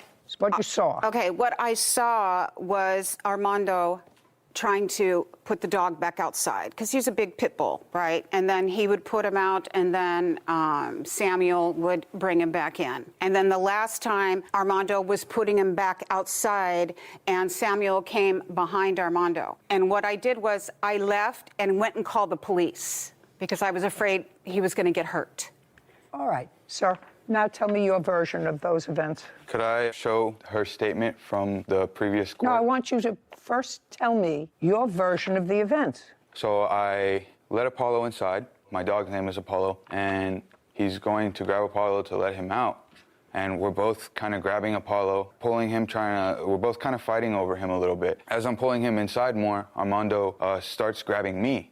And so we get into this altercation, and we're like wrestling back and forth. Just a second. He's trying to get your pit bull outside, and at the same time he's grabbing you? Is that the... No, it was, we were both grabbing the dog. So you were trying to keep the dog inside, and he was trying to put the dog outside? I was trying to take him to my room, yes. Take him. You were trying to take him to your room. He was trying to put him outside. Yes. And? As we're both kind of fighting for the dog, he grabs me. He lets go of the dog and then grabs me. How did he grab you? he grabs me by the arm, and then he like starts tugging a little bit. And so we're wrestling. We just start wrestling, and it gets a little bit more violent. And I go to restrain him, and he's hitting me. He's hitting me from with his arms. He's trying to scratch me, and I just restrained him until I felt not threatened no more.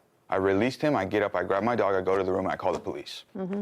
Do you have your medical records that day? They would not take me. They didn't. Not they would not take you. Do you have your medical records for that day? I have my arrest report that says apparently they didn't. May I see the arrest report, please? They refused to take pictures. Don't tell me what they didn't do.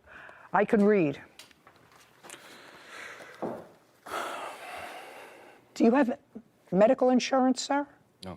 None. Okay, so you had an emergency room CT scan that was $8,640.62. The other bill for that day was for radiology, which was $518. This is the emergency room, which was $1,109. Okay, well, that takes us over this court's limit jurisdictionally. Now, you, sir, subsequently had a hearing with regard to this case. Is that correct? Yes. Did you testify, sir? Yes, Your Honor. Did you testify, sir? I did. At the end of that hearing, was there a restraining order granted or not? It was granted. For how long? Do you have a copy of that? I have a copy. It was a year.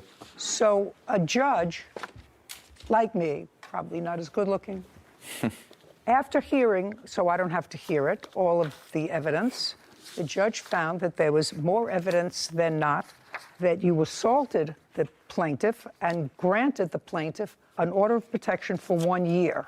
After that happened, you were still in the house. After the assault or after the hearing? After the assault. After the assault, I was arrested and then you came back to the house. Yes, Your Honor. That's what I asked. You were still in the house, but you're no longer in the house. No. Judgment for the plaintiff in the amount of $10,000. We're finished here. Thank you. This court is adjourned. He's a liar, and I told the truth, and I won the case. I didn't aggressively attack him. That was the rules that I had set. My dogs don't even come in the house. I defended myself and my dog.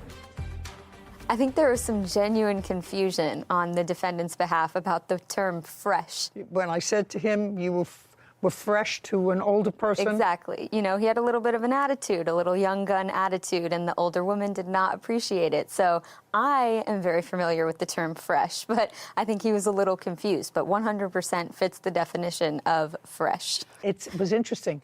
The other thing was I didn't seem appalled at the fact that he was doing time-sensitive video games, because I actually understand that from some of our grandchildren. They take the games very seriously. Very seriously. And I could see how missing out on a time-sensitive game could raise an even heated moment even hotter. So. Especially someone who needs an emotion.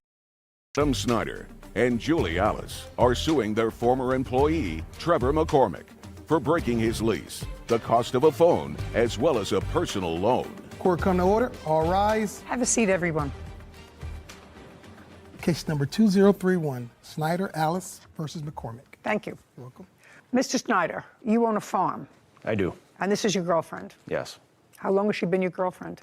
5 years tomorrow. You say that as if 5 years tomorrow. And? And I'm just saying, it's 5 years. 5 years tomorrow. Yeah. And the rest of our lives. Okay, good. He know that? No, he's learning. He's learning. Terrific. Okay, this is what I'm gathering from the bare bones of the story. Mr. McCormick was dating an employee of yours. Correct. What was that employee's name? Natasha. When were you dating the lovely Natasha? We weren't really dating. We were an acquaintance. Where was Natasha living? She was living, when we first met, she was living at a friend's house, and she was working for Adam as an employee at a restaurant. And when was that? Month and year? I'd say around September of last year. September 2021? Yes. And we decided to move out because Adam had so you were living with Natasha at the friend's house? Yes. Where had you been living before? My mom's. So you went from mom's house to Natasha and a friend's house? Yes. Okay. And then where did you go? Then we moved into the trailer right next to Adam that he owned. Who had a discussion with Mr. Snyder about potentially renting the trailer so you would have a place to live? And what kind of rent were you paying? I believe it was $800. And you moved into the trailer when? Around November. Of 2021. Yes. And you lived in the trailer till when? About March. March of 2022. Yes. In March, what happened? Me and Natasha weren't getting along. I just had enough. There was never a boyfriend-girlfriend relationship. No. She was just a friend. Did you know that? That is not true. So what did you do? I asked Adam if I could move into the ranch house. There was nobody living there at the time. Where were you living? I live at my home with Julie. Okay, and there's a ranch house on the farm. I have a ranch house on a separate piece of property. Close by to the farm? Yes, 3 miles. That was vacant? Correct. Okay, so you asked to rent it? Yes. Who was going to rent it? I was. Just you? Yes, just me. How much was the rent? It was $800. And this was in March? Yes. Prior to March of 2022, what kind of work were you doing? I was working at a factory. How long did you work there? About a month. What month? March. Prior to March, where were you working? On Adam's farm. From when to when? I'd say about December until March. Well, in December to March, you were living in the trailer. Yes. Okay. And you were living with the lovely Natasha. Correct. And Natasha, I assume, was contributing to the rent. Yes. And how much were you contributing to the rent? Is not an answer. How much were you contributing to the rent from December to March of 2021? Couple hundred a month. That's not an answer. A couple of hundred a month. How much do you pay for rent? $316 a month and 24 cents. How much does it cost to have your garbage picked up? $59.12. Do you understand? Certain things change. What was your electric bill last year? I don't remember. What was your bill last month? I don't remember. $300, ma'am. You see? But I mean, a couple is two. Yes. Who did you pay that to? Natasha. Well, I can't tell whether you paid that to Natasha or not. Did you ever discuss rent with Mr. Snyder? No. Even in the trailer? Even in the trailer. So that was all done through Natasha? Correct. Okay. But according to you, you worked someplace in March, but before that you worked on the farm. Yes. From when to when? December to March? Yes. Beginning, middle, or the end of December? The middle, the 16th. Is that about right? If you want to call Just helping... helping whatever. Yes. December 16th. Okay. And from December 16th, you did whatever work it was on the farm until March? Yes. March what? Till I moved out. No, March what? Beginning, middle, and... 28th. And what was the rent in the ranch house? The ranch house must have been nicer than the trailer you were living in. $800. You moved in April? Yes. How much money did you give him? $900. Some was to go towards security? I was in between jobs, and that's what I had, so we made an agreement that I'd pay $900 the week of, and then so on and so on. I don't have What's so on and so on? I don't have the copy of the lease. He never gave me it. Did you sign a lease? Yes. I'd like to see it. I have it right here. In the back of the contract, you'll see where we wrote down he would pay $900 Just a second. on the 8th. Okay, so the security deposit was supposed to be $1,200. You paid $8. Paid $9. The security deposit was $12, and you paid $9 of security deposit? I paid $9 total, ma'am. Well, how many months did you live there? Not even one. When did you move out? April 24th, I moved out. Is that correct? That's close, yes. Okay. I don't know exactly when he moved out because he didn't tell me he was moving out. He just locked the door. Okay. And wouldn't but it was in return April. messages. Okay. And you had $900. He paid $900. And the rent on the property was supposed to be? $800 per month. $800 monthly. Yes. So right now, you've been paid for the month that he lived there. Correct. Prior to his moving in there, who was living there? Nobody. So it wasn't rented? Nope. In what year was it last rented? 2021. When? Oh, no, it was in February. We did an eviction on it. So somebody lived there and didn't pay rent? Correct. Is that the first person who came in that didn't pay rent? Definitely not. Definitely not. Yeah, it's And lousy Trevor to be a was there, and landlord. he helped us do the Yeah. eviction on that, so he knew how it worked. Hmm? Trevor was there. He helped us do the eviction because we had to have court officers there To get him out because they weren't paying rent. So he knows how it works. Well, he may know how it works, but he did, in fact, give you $900. He did. And he lived there for less than a month. That's right. So that's sort of square. I know you'd like him to be responsible for his lease, but you have your house back. Mm-hmm. Now, tell me about this phone that you say he owes you for. Okay. By the way, where's your phone? I have my phone that I paid for. Their phone that I put a down payment for is at my house. Why? I didn't know I had to bring it. Well, it was just purchased within the last year. Yeah. Why do you have two phones? You have no Because, job. Why do you have two phones? I have a job. Oh, good. I bought this outright because he shut the other phone off. Oh, well, where is the phone? The phone's at my house. What kind of phone is it? It's an iPhone 13. You want it back? I'd like him to just pay for it like the agreement was, but... He gets back his phone. Yes, ma'am. Okay. Even though I paid just it a down. second. Where do you live? Where do you live? I live in Highland. Where is that? It's by Detroit, Michigan. Who else lives at home? My girlfriend, What's her name? Ariel. Where is she? She is currently working right now. Does she know where the phone is? Yes. Okay. They're going to give you an envelope in the clerk's office back here. You're going to tell Ariel to put his phone carefully packed and mail it to him. FedEx, UPS, the fastest way it will get there. Then you get your phone back. Go. What's next? I have text messages here from Trevor. This will show where, when he was dating Natasha, they had agreed that they would pay for their phones up front so that I would put them on my business plan. I told them I would only do that if they paid for the phones up front, because when I took Trevor to Verizon, I said, if they don't pay for their phone bill, as long as they've paid for these phones in full, I can shut them off and it will cost my business no money, correct? Mm-hmm. And the lady said, that is right. I said, okay, then we can do it. So we added them to the bill, to the business plan. And here, where I text him, I said, you and Natasha told me you were paying for the phone in cash. That's why I allowed you on my business plan. Now I found out that you did not pay for the phones up front, because when we were in there, he and Natasha had the cash. Did you assure Mr. Snyder that you were going to pay for the phone? I had no idea I was even going to get a phone until Natasha said, go with Adam and go pick up our phones. That's all I heard, and that's what I did. Well, I didn't know can't about say that cash. to me because the lovely Natasha isn't here either. Sir, you're going to get your phone back. Is it one phone or more? We recovered the second one from. Well, you're going to recover this one too. You recovered the second one. Yeah. Second one was Natasha's? Correct. Great, we're going to recover this one too. What's next? Changing lock fees, and you want a personal loan. Okay. So once he moved out, according to you, he moved out totally, and you didn't even know he moved out, so I don't know why the locks were changed. The lock did not need changed. I did tell the court that we were going to have to change the locks because the key was missing. I didn't know that while I was away on storm, Julie had gone in to check, make sure the water wasn't running, and she found the key on the table. And that is Okay, what Trevor great. said. So we're going to eliminate that. And now we're going to go to the small loan that you say that you made to the defendant. So Natasha came over, guys. He said she worked at. Don't tell me what Natasha asked you. That's all hearsay.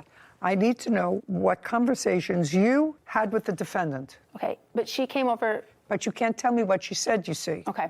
So And anyway, if you made a contract, if you made a contract with Natasha for a loan of money, even if it went for his benefit, do you understand? Okay. Even if it went for his benefit, he's not responsible. If Natasha says, I want you to give, what's your first name? Trevor. Trevor, a loan to fix his car, and you say, okay, you need somebody to pay you back. Natasha has to say, I'll pay you back. However, you can't tell me that. I was not in the house at the time when they were discussing that. Well, you said you went into the house. I came to pick Natasha up. I don't want you to make yourself appear any more stupid. Do you understand? Try not to do that.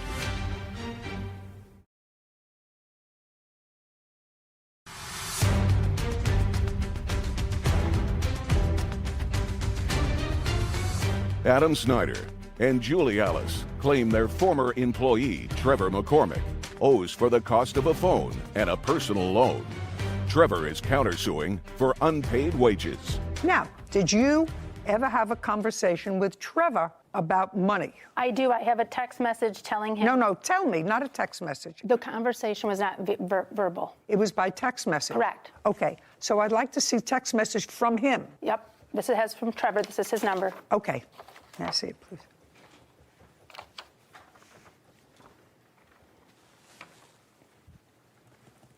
He did pay me $100 in cash. Okay, so it's clear from this text exchange, sir, that you borrowed a certain amount of money from the plaintiff. I did not borrow Natasha. Yes, well, it acknowledges it here because you say, I start that job on the 14th. I will pay you back out of my first check. It was for me, and I will pay it. That's what you wrote. Do you understand? Do you want to look at it? No. You don't want to look at it. You're not questioning me. So it's clear from this that you borrowed money from Miss Ailes. I personally did not. I didn't even know what was going on. Who wrote this? I start that job on the 14th. That was me. Well, then, that's in response to her text message to you that says, hello, Trevor. I heard you were moving out and I need that paid by the end of the month. I have been very patient as no attempt has been made on this. Thank you. And you immediately wrote back to her and said, I start that job on the 14th, and I will pay you out of my first paycheck. That's what you said to her. Yes, ma'am. You mean, yes, ma'am. Now, I'm going to get back and ask you the question I think I asked before. What was the loan for? I broke down in Oklahoma. In what month and year was that? About September of last year. September of 2021 is just about when you started dating Natasha. Correct. Okay, so your car broke down in Oklahoma. And? And it had to get fixed. And? So I rode the Greyhound bus back up to Michigan and waited until my car got fixed, which took months. I'm asking you, what was the loan for? To go back down and get my car. So it was $670 that you borrowed from her, and I want to know how it was that you got the money. I came in to Julie's house, and Natasha said, you're going to Oklahoma to pick up your car, because I didn't have any money right then and there, but I wasn't going to ask anybody. Just a second. I don't care what you were going to do, what you didn't do, what you thought about doing. You went into the house that the plaintiffs share. Mm-hmm. Not uh-huh. Uh-huh is not an answer. The answer is yes. The lovely Natasha was there. Yes. With Julie. Yes. What did you say and what did Julie say to you? Just Julie. Julie didn't really say anything. She said, don't tell Adam about the money. Okay, so she said she would give you money. Yes. And she knew exactly how much you needed. Yes. Did you tell her that? No. Okay. When she gave you the money, did she give it to you in check or cash? She didn't give me no money. She gave Natasha the money. Okay, how much was it? $700, around there. And after it was given to you by Natasha, but you were all in the same room together. I was not in the house at the time when they were discussing that. Well, you said you went into the house. I came to pick Natasha up. Yes. I don't want you to make yourself appear any more stupid. Do you understand? Try not to do that. You were in the house with Julie and Natasha at some point, and at some point, money was discussed. No. Was money discussed in front of him? No, it was not. Okay. So your loan was not with him. Do you understand? Yes. Unless he ratifies the loan subsequently. Is that correct? Correct. This is from my person who just studied for the bar, and I have to go back in my mind 50 years. If my memory is correct, if you don't make a loan directly with someone, they cannot be obligated to repay that money. However, if they subsequently get use of that money and subsequently agree to repay you, they have ratified that contract. Correct. You just have to decide if that's a ratification. Yeah. What would be your take on that? Take a look at it very carefully. What would be your take? It was for me, I will pay it. Seems pretty close to textbook ratification. Yeah, I would say so. I start a job on the 14th. I will pay you back out of my first paycheck. I just wanted to keep the peace because she was down my throat. This woman was down your throat? Yes. She may have been annoyed, very annoyed, but she wasn't down your throat. She was the one who volunteered to give you money in your time of need. How could she be down your throat? Okay. So far you paid her back $100. Is that what he paid you back? So he owes you $600. Okay. So far, Mr. Snyder, I'm not with you on it, on the rent. Okay. I'm not with you on the lock change fees. I am with you on the phone, which you're going to get back. He's going to get that back within 5 days. Otherwise, he's going to have difficulty. Here from the day that he did the phone purchases, instead of paying for the phones up front, he also added a bunch of other cordless phone chargers and everything else to the bill. How much were the extras? Totally, there's $2,000. No. I don't want them total. Total, you're going to get the phone back. What were the extras that he charged onto the phone? There is a $41.99. $41.99. There is a $20.99. Okay. You know that I went to 7 years of postgraduate school for this. Keep going. $29.99. 7 years. They were very hard years. I also took the bar exam. Keep going. $29.99. $17.99. Oh, it's getting worse. Not better for you, Mr. Snyder. And $11.99. Worse. A lot worse.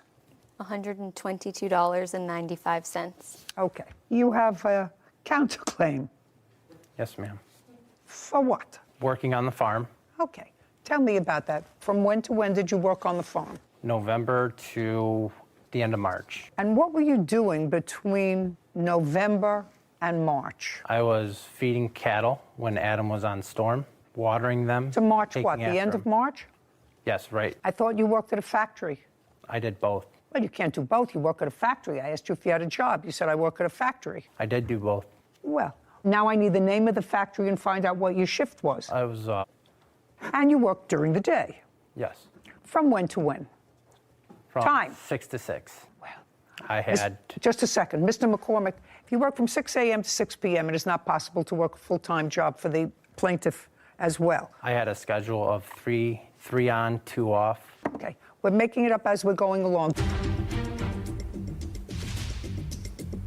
Did you have a financial arrangement with him for putting out these bales of hay? We never did. Although he did get paid for everything he did until the last day that he worked for me, where we were tearing apart a building. That's Oh, incorrect. just don't speak.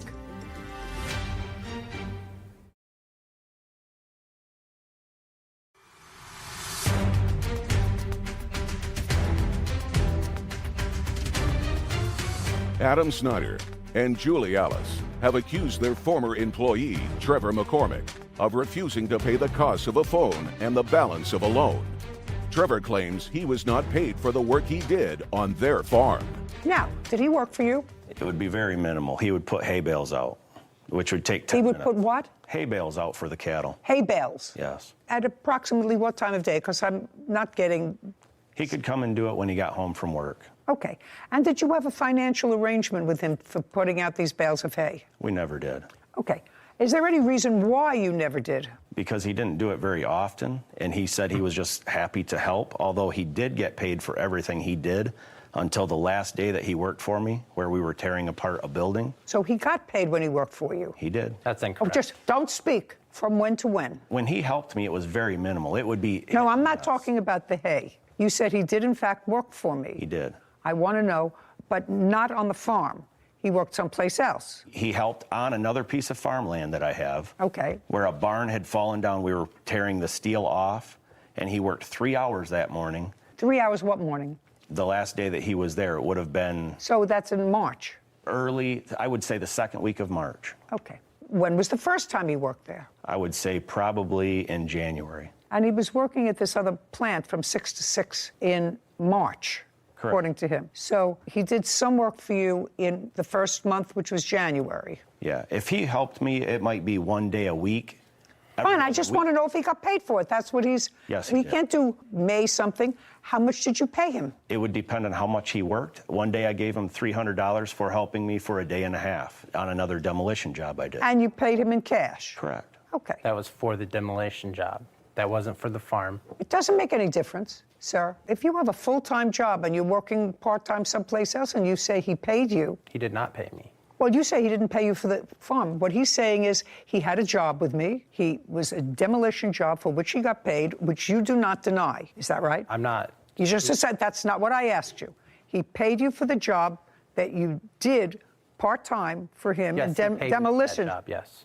So that's a yes. Yes. And what you're suing him for is allegedly money that he owes you for working on the farm during a period that does include March when you were working full-time someplace else. Correct. And working for him. Yes. And doing this work at the site in March, the first 2 weeks in March, because you got some money for that. Correct. So now you have, according to you, 3 jobs. 1, 2, 3. Yes. First of all, you had no fixed financial arrangement with him at the farm. Correct. He said he'd pay me what he can. That is not a contract. Okay, but let's move forward with that. Tell me what your chores were at the farm. I would go feed them hay. Just feed who hay? The cows. Okay, how many cows do you have? 130. Anybody else work on the farm or just him? Just me mainly, and he would help when I was gone. Okay, and in order to keep these animals alive, they have to be fed hay. Correct. For how many months did you feed them hay? 3. Once a day? Yes. And what time would you do this? Usually in the morning. Before you went to work? Yes. That had to be 5 o'clock in the morning. You went to work at 6 o'clock. You had a shift, according to you, from 6 to 6. Yes. Okay, so how long did this take you in the morning when you had a full-time job? Sometimes. Not sometimes. I want you to tell me how long it took you. Average about an hour and a half a day. So let's say it took you an hour a day. And how many days did you do it? I was with him every day before I got the job. I would go with him every day. I don't care. Okay. For the 3 months, I'm asking you how many days you did it. 45. That be right? In the 3 months, maybe 45 days? How many days did he put out hay? If Trevor fed the cattle 12 days, the whole time by himself, I'd be surprised. And I helped him because I was there. You did not help me when Just he a was second. gone. Yes. You helped him with the bales of Yes, I hay? helped him because we also had another hired hand that would help me too. So I was rotating between both of them. Okay, so let's say he worked 20 hours. Did you pay him any extra money for this work? No, not for feeding cattle. Not feeding cattle. And you didn't have any arrangement with him whereby he would work on the farm and he would get something off his rent? No. Okay, so he has to be paid for that. Sarah Rose, would you look up and see if there's a minimum wage in Michigan? What's the federal minimum wage? I don't know anymore. $15. So the minimum wage is now $15 an hour. That's federal. Yes, ma'am. 15 times 20. $300. Okay, so, Mr. Snyder, let's start with you. You are going to get your phone back within 5 days. On your cross-claim against Mr. Snyder, I am awarding you $300 on your counterclaim. That is for the work that you did on the farm. However, we are holding that check until he gets his phone back in good condition. Yes. Do you understand? Otherwise, you forfeit that money. Yes, ma'am. To him. Do you understand?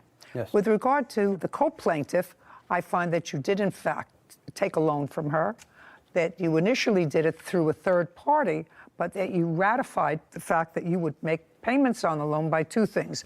First, by acknowledging it in writing, and second, by making a payment. So I'm awarding you $600 on your claim. Those are the orders of the court. Thank you. This court is adjourned. I think they're scam artists. We came here to try to teach him a lesson that when he enters into contract with somebody, the contract is a contract. They're greedy. They want money. They need money. For being greedy, we did a lot to help this guy out. By doing pretty much anything they asked. Well, we've decided we're not helping people out anymore. They're on their own. It's funny because if he didn't send those text messages ratifying the contract that someone else had made on his behalf, he could have gotten away without any responsibility. But when someone makes an agreement on your behalf and you then later either pay for it or admit responsibility that you know you owe it, then you've ratified it and you're held to that, even if you didn't make the initial agreement. See, and then the right thing happened. Yeah, it And did. the right thing happened. It did. So that's good. That's Taking all good. accountability. Yeah. Brock is suing horse breeder Jessica Austin for the deposit on a horse. Court come to order. All rise. Have a seat, please. Hello, Judge. Case 2136, Dippenbrock versus Austin. Thank you. You're welcome. Dippenbrock. Yes. You bought a foal, which is a baby horse, in utero, which means that the horse had not yet had this foal, but you wanted to place an order for it, and Miss Austin is in that business. Correct. You entered into a contract. By the way, what is the gestation period of a horse? Roughly 340 days. And at what period in the horse's pregnancy did you enter into this contract with the plaintiff? Roughly 3.5 months into the gestation. Okay. Did you have a written contract? Yes, Your Honor. I'd like to take a look at it because this is a contract action. And it is your claim that you made a substantial deposit, over $3,000, for the horse, that when the horse was born, it did not meet the specifications of this contract. You wanted your money back. The defendant says that's not true, Correct. that the horse did meet all of the requirements of this contract. The one specifically that you're referring to is something in this contract, which I will read, I assume, that says that the horse must be, once born, insurable within the first 2 days or 48 hours of its birth, and that this horse was not insurable within 48 hours, and therefore you decided to terminate the contract. That's your position, correct? Yes, Your Honor. I request- And it's your position that the horse was in fact insurable. You say you can prove that because you did in fact get insurance on the horse within 48 hours of the horse's birth? And So no, don't. Part Your of that position is statement that you met the conditions of the Yes. contract. Yes. Okay. Okay.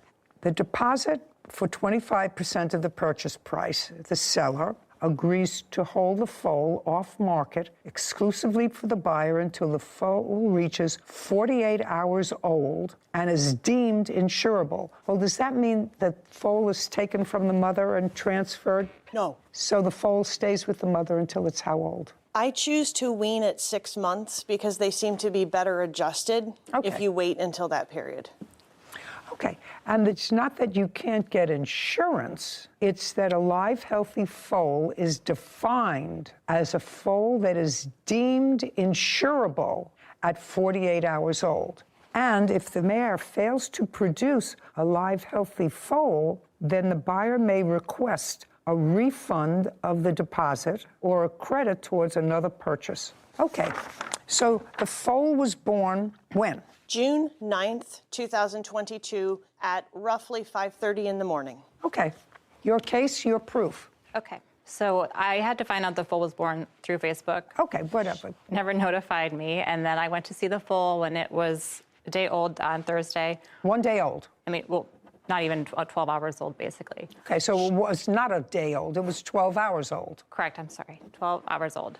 June 10th, she told me that would be out at 9:30 in the morning to do the routine foal exam, and I have requested to be notified of the results. Just tell me about the contract. The foal is born alive and is how old now? She turned 5 months old on the 9th of this month. Have pictures of her? I do. I'd like to see.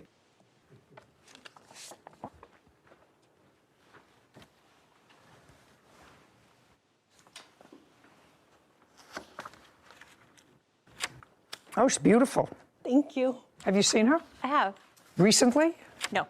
Would you show the plaintiff these photographs? Yes.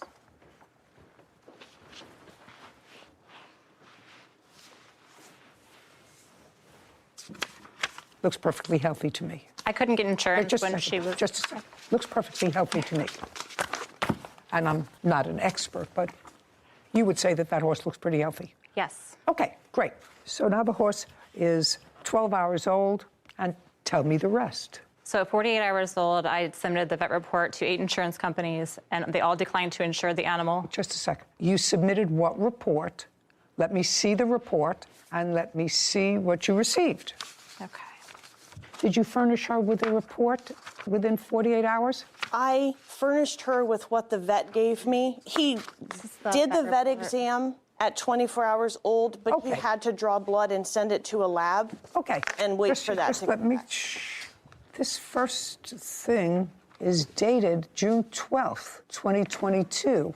And this laboratory is sending a report to you, and it seems that they put the horse on a course of antibiotics initially for 1 day because something came back high. But it says, I do not believe all foals should automatically get antibiotics. However, I stand by our decision to treat what turned out to be a completely normal and healthy foal. We can pull follow-up labs to be sure, but her behavior since the blood sample backs up the lab results. Her behavior since the blood samples, what does that mean? So for a foal to be considered doing well behaviorally, it needs... What are you a doctor of, first tell me? People. Internal medicine. Okay. For people. Okay. I brought an expert witness veterinarian. Okay. So now I have these test results, which I don't understand, and I'd like to see your reports from the insurance companies.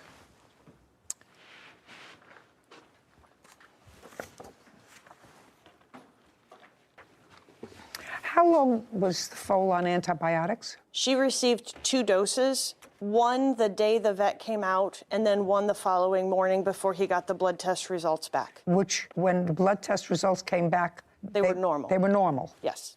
And he said, don't give any more antibiotics. She does not need them. And this report that you have from one insurance company, or from actually all of them, say underwriters have declined to provide coverage at this time and will reassess when the foal is off antibiotics. Well, the foal was off antibiotics within 2 days. Mrs. Austin told me she was on antibiotics for 3 days, actually. And well, either 2 or 3 days, but then the test results came back normal. The insurance companies, each of them will wait a certain amount of days. So that particular one wanted to wait 7 days to reassess after the foal had been off antibiotics. A few of the companies were 30 days, and I think one was 14 days. Well, but that doesn't matter. All you need is one. I was taking a risk with having an animal that's uninsured, and I wasn't ready to... This is problematic for me. Because if I put a deposit down on something that I really wanted, and within 2 or 3 days, any question with regard to whether or not the animal was insurable or healthy, if my intention was to honor the contract, I would say, let's see if the results are normal or abnormal. Now, the results came back that the foal was perfectly healthy. So unless you had, in my view, something preconceived that you wanted out of this deal for some reason other than insurability, it's your horse. I signed the contract based on the fact that she could be insured. The year before, I purchased another in utero, and that foal was insured at 24 hours old, and with the same type of contract. I wasn't going to enter that's into all a right, contract. but that's all right. You understand what I'm saying I to you. understand, You but I- understand what I'm saying to you? Because my problem is, after I made the deposit, according to you, some things came to my attention that gave me anxiety. This is before the foal was even born. I learned about several of plaintiff's horses that had to be put down. She had horses that were unsound, lame, and missing eyes. Her young horses were jumping and running in paddocks with huge boulders. I also found out that she tried to sell the mare that was pregnant with my foal to a friend of mine. It was unsettling. Correct. Right. So I'm trying to just put this in chronological order for myself to understand whether there was a true breach of this contract. You have a counterclaim. Yes, Your Honor. For what? When I originally got the notification from the court, I got kicked in the head by a horse on July 4th, and they had done testing. I'm out of work. They said I have a cognitive deficit. What does that have to do with what you want? Later. So this is a picture of the car before he painted it? No, ma'am, that's after. Oh, doesn't look bad. From afar. Listen, when you're born in 1964, everything looks better from afar.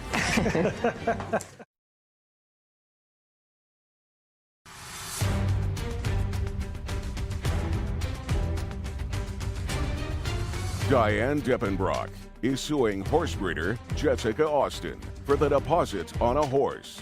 Jessica is countersuing for breach of contract.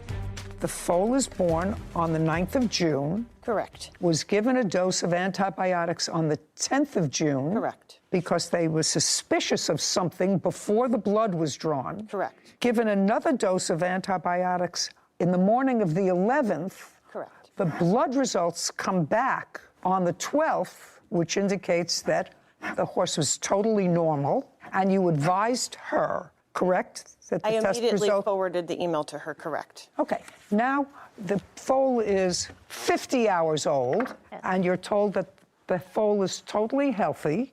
I'm not sure that I'm comfortable with your position that there was a material breach of this contract.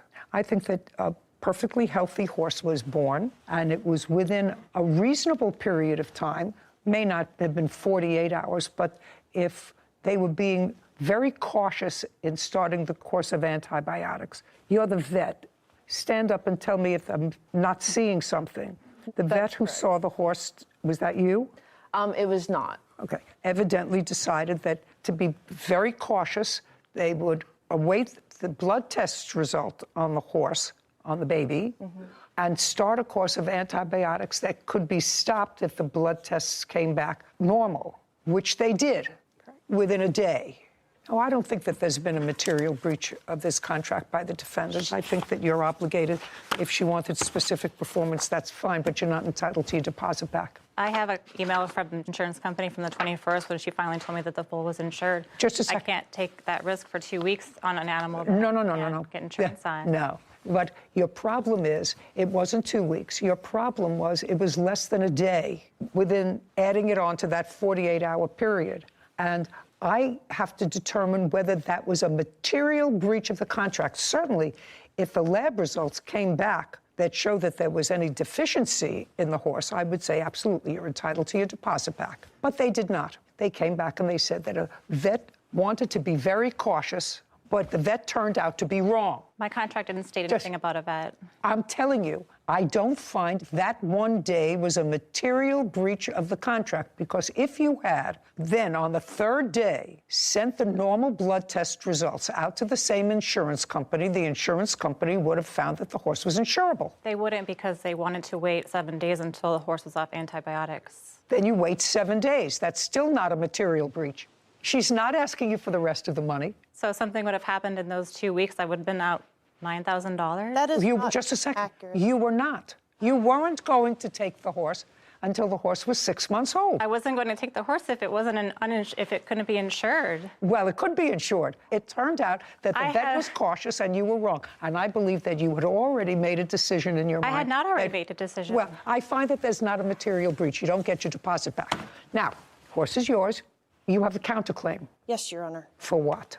$1,500 for my lawyer costs and another $100 to file the counterclaim. For your lawyer's costs for what? When I originally got the notification from the court, I got kicked in the head by a horse on July 4th, and they had done testing. I'm out of work. They said I have a cognitive deficit that they're working. What does that have to do with what you want?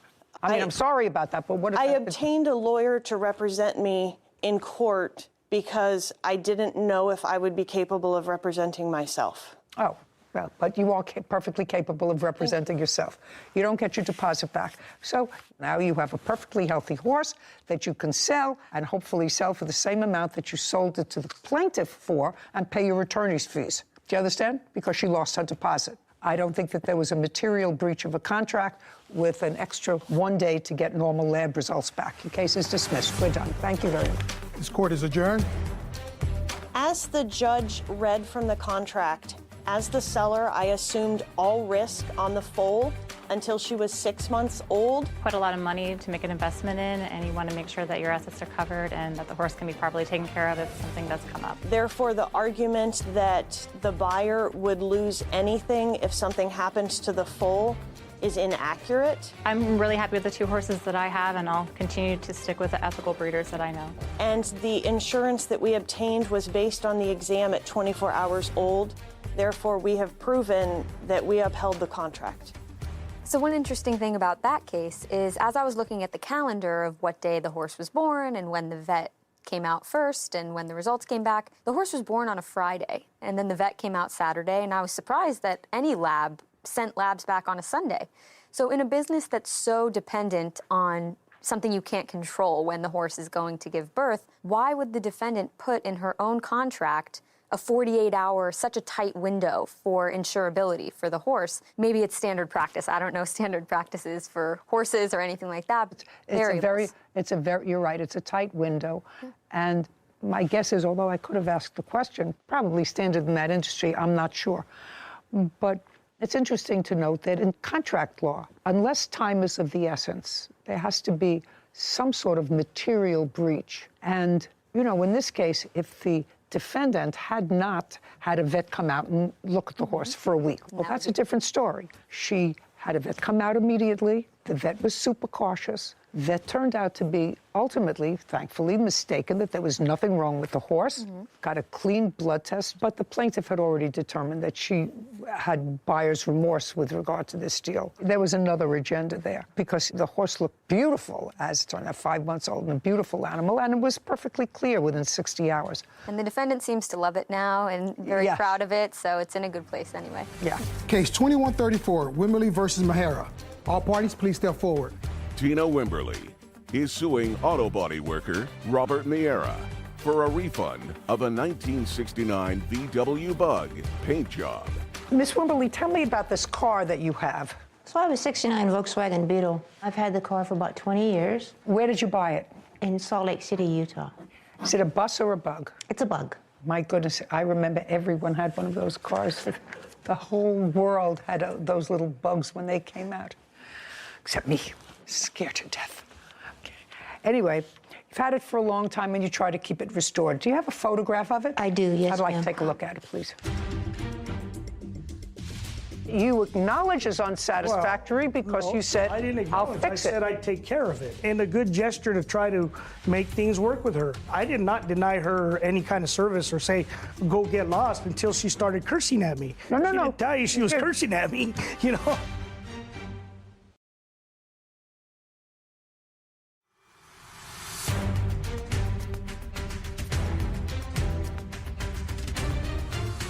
Tina Wimberly claims auto body worker Robert Miera owes a refund on a 1969 VW Bug paint job. As you're getting that, the case is simple. You want your money back for a bad paint job that you say that Mr. Miera did on the car. Okay. So this is a picture of the car before he painted it? No, ma'am, that's after. Oh, that's after? Yes. Oh, doesn't look bad. From afar. Listen, when you're born in 1964, everything looks better from afar. Okay, and that's an interesting color. Do you have a photograph of what the car looked like before you took it in to the defendant? No, ma'am. Okay. But I have pictures of after the bubbling that it's doing. Yeah, I'll take a look at it.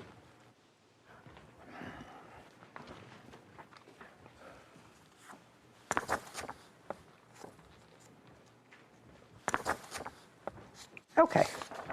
Have you shown these pictures of the bubbling to Mr. Miera? I have, Your Honor. And you've seen them, sir? Yes, ma'am. Okay, so this is the story. You brought your car into Mr. Miera to paint it. He gave you a price. The price was? Originally, it was $3,500. What did you ultimately pay him? $6,500. Okay, so you paid him $6,500 to paint it. When had you brought him the car? In January. Of what year? 2021. And when did you pick the car up from him? May of 21. I was moving from Albuquerque, New Mexico to Louisiana, and as May got closer and closer, I kept telling him, I'm leaving, I'm leaving. You Okay, know. the car was there from January until May. Yes, ma'am. You picked the car up in May. Was it ready in May? Yes, ma'am. When she picked it up? Yes, it was ready when she picked it up. When had you painted it? Probably painted it at the beginning of April. No, ma'am. Is that when you started sanding it down, I assume? Oh, no, she actually sanded the car down herself. So the car was completely sanded when you got it? No, it wasn't completely sanded. We had an agreement that she was supposed to help me repair the car. You know, that's why I gave her a price that I did, because she wanted to help and learn how the process went. Okay. So just look up for me. So I gave her 1969 VW Bug. So I gave her found the it under chance classic cars. to Okay. learn the But process. you say it was ready when she picked it up? Yes. Okay. And she showed you the pictures of the bubbling on the car? Yes. And she paid you $6,500? Yes. Well, I would have a trouble with that bubbling myself. Of course, I understand. So? I offered to fix the car. And? She didn't want to bring it back. Well, that's trip far to bring it back. Well, that's all I can do. I can offer to fix it, you know. Well, by offering to fix it, you acknowledge that I would say, as a layperson, this is not what I would expect. Well, I said this was not what I would expect if I paid $6,000. Of course. To paint a car. And what steps, because this bubbling seems to be in various spots of the car, so it's impossible, and I'm a layperson, you know, I went to law school. Yeah. I didn't go to mechanic school or painting school, but I've lived a long time, and when you have spots like this on anything, either a wall or a car, you can't just spot fix it, right? No, you can spot fix it. It's all over the car, Your Just a Honor. second. Yeah. Well, it's been my experience that you can't spot fix it because this is a bright color. It was done now almost a year and a half ago, and you're not going to be able to match colors because car colors like bright ones fade. So if you just do it in spots, it'll look like a leopard. Well, not necessarily. Not necessarily. There's ways to adjust the paint, the color of the paint. Well, you can tint Mr. Miera, she is not bringing the car to New Mexico when she now lives in Louisiana. Yes. Because that would cost her. I know I transport cars of mine when I move around, and that's very expensive. Not quite as expensive as the paint job, but close, which would mean she would have to incur a substantial expense to get you back the car from a paint job that clearly was unsatisfactory. Well, that you acknowledge as unsatisfactory because you said, I didn't I'll acknowledge. fix I it. said I'd take care of it in a good gesture to try to make things work with her. I did not deny her any kind of service or say, go get lost until she started cursing at me. No. She didn't tell you she was cursing at me, you know. Well, Mr. Miera, if what I say you would have to do would be to start over, sand down the car, which she did herself, according to you, because if she sanded she got a the car... discount for working on her. She worked on her own car, so she got a discount for working on her own car. So she had her hand in it as well. That's terrific. You're going to give her back her money, $6,500. Judgment for the plaintiff. We're done. This court is adjourned.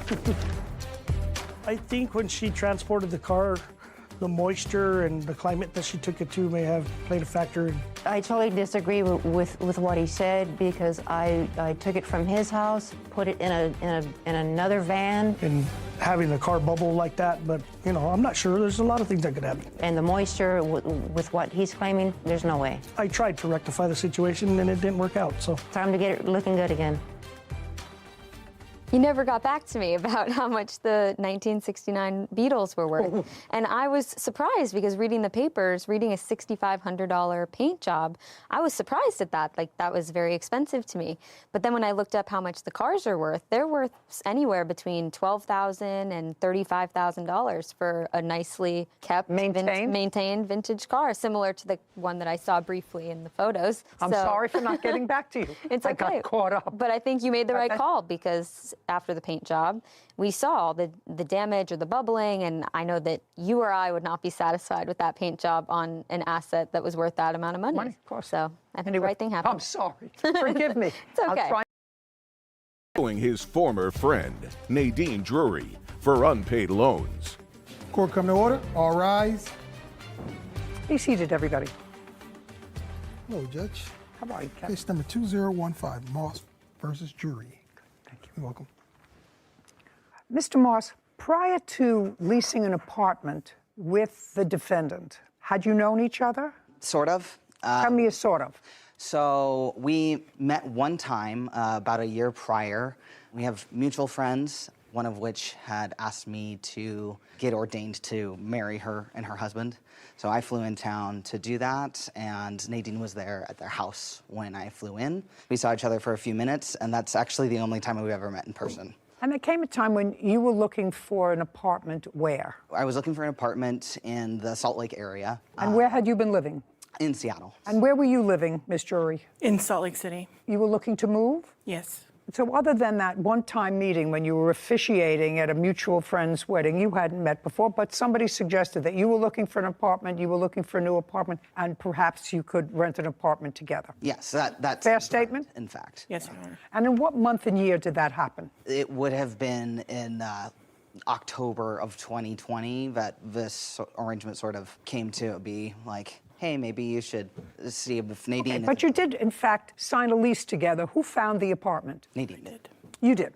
Prior to signing the lease, Mr. Moss, had you seen the apartment? No. No is the answer. Did you ever see the apartment, other than videos or photographs of it? No, I never saw Prior to signing the lease? Correct. Also correct? Correct. On what date was the lease signed? On the 7th of November of 2020. The rent on the apartment was how much? It was $585 a month each. $1,170, Your Honor. So $585 per month each. You both signed it on the same day. Did you move in? I did. On what date? November 8th. And you were still in Seattle? Correct. Did you ever move into the apartment? Never. Okay. And that is also correct? Correct. Because for whatever reason you decided to stay in Seattle? Correct. Is that work-related or socially? Social. And then you contacted her and told her that you weren't intending to move in. Correct. But that you would continue to pay your half of the rent. That also correct? Correct, Your Honor. And you were making a direct deposit to the account to pay the rent? Yeah, it was an automatic payment from my account to the rental. To the rental office? Yes, to the rental office. Then you came to find that Miss Drury had stopped paying her portion of the rent. When did you stop making payments on your portion of the rent? In January. So you paid either full or partial for November because you moved in on the 8th, and you paid December's rent. Correct.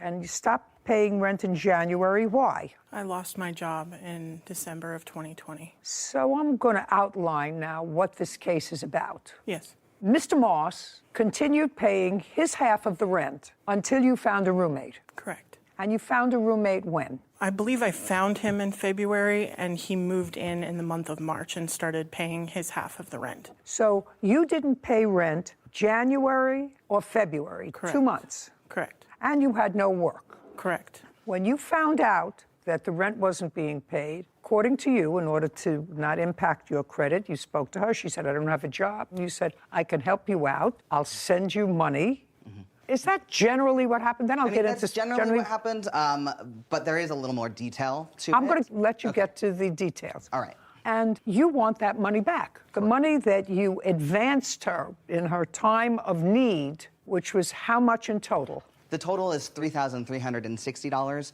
She did at some point pay me $300 back, so the amount I am seeking is $3,060. Okay.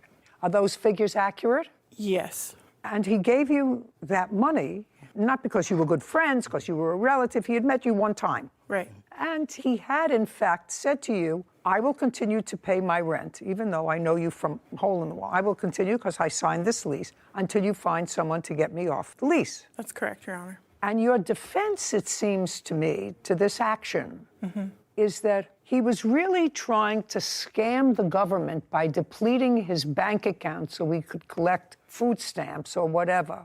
No. And as a result of that, because he wasn't being honest with the government, you shouldn't have to pay him back. I just want to know if that's what I'm reading correctly. There was never an agreement No. payback. That's a different story. I'm going to read this over because, you know, I'm getting elderly, and I may not have recalled exactly what you said in your answer. It doesn't say that here. It says several months later, it's after you found a new roommate, Emmett randomly reached out to me saying that I owed him money and demanded that I take out a personal loan to pay it. I refused. Emmett has some nerve. Not only did he break the lease, well, what difference does that make to you? He still was paying his half of the rent. So now you had a whole apartment by yourself and he was paying the rent, right? So why does he have some nerve? But he took advantage of me and used me to scam the system. So that's what I understand your defense is. It is. I have video evidence, Your Honor. Video of what? Of Emmett. Of Emmett what? Of Emmett explaining why he was trying to get on assistance and how he was like, it's fine for you to pay rent with this money because I'm trying to empty my bank account so that I can get on food stamps. It is true. Okay, just a second. Just a second. Let's say that's true. He's going. I'm just trying to. Shh. I furnished the down payment for the car. Okay, so you bought 2 cars. No, just one. I personally didn't have a vehicle at the time. Oh, you know, I'm not believing you, sir. I'm really not buying this whole story.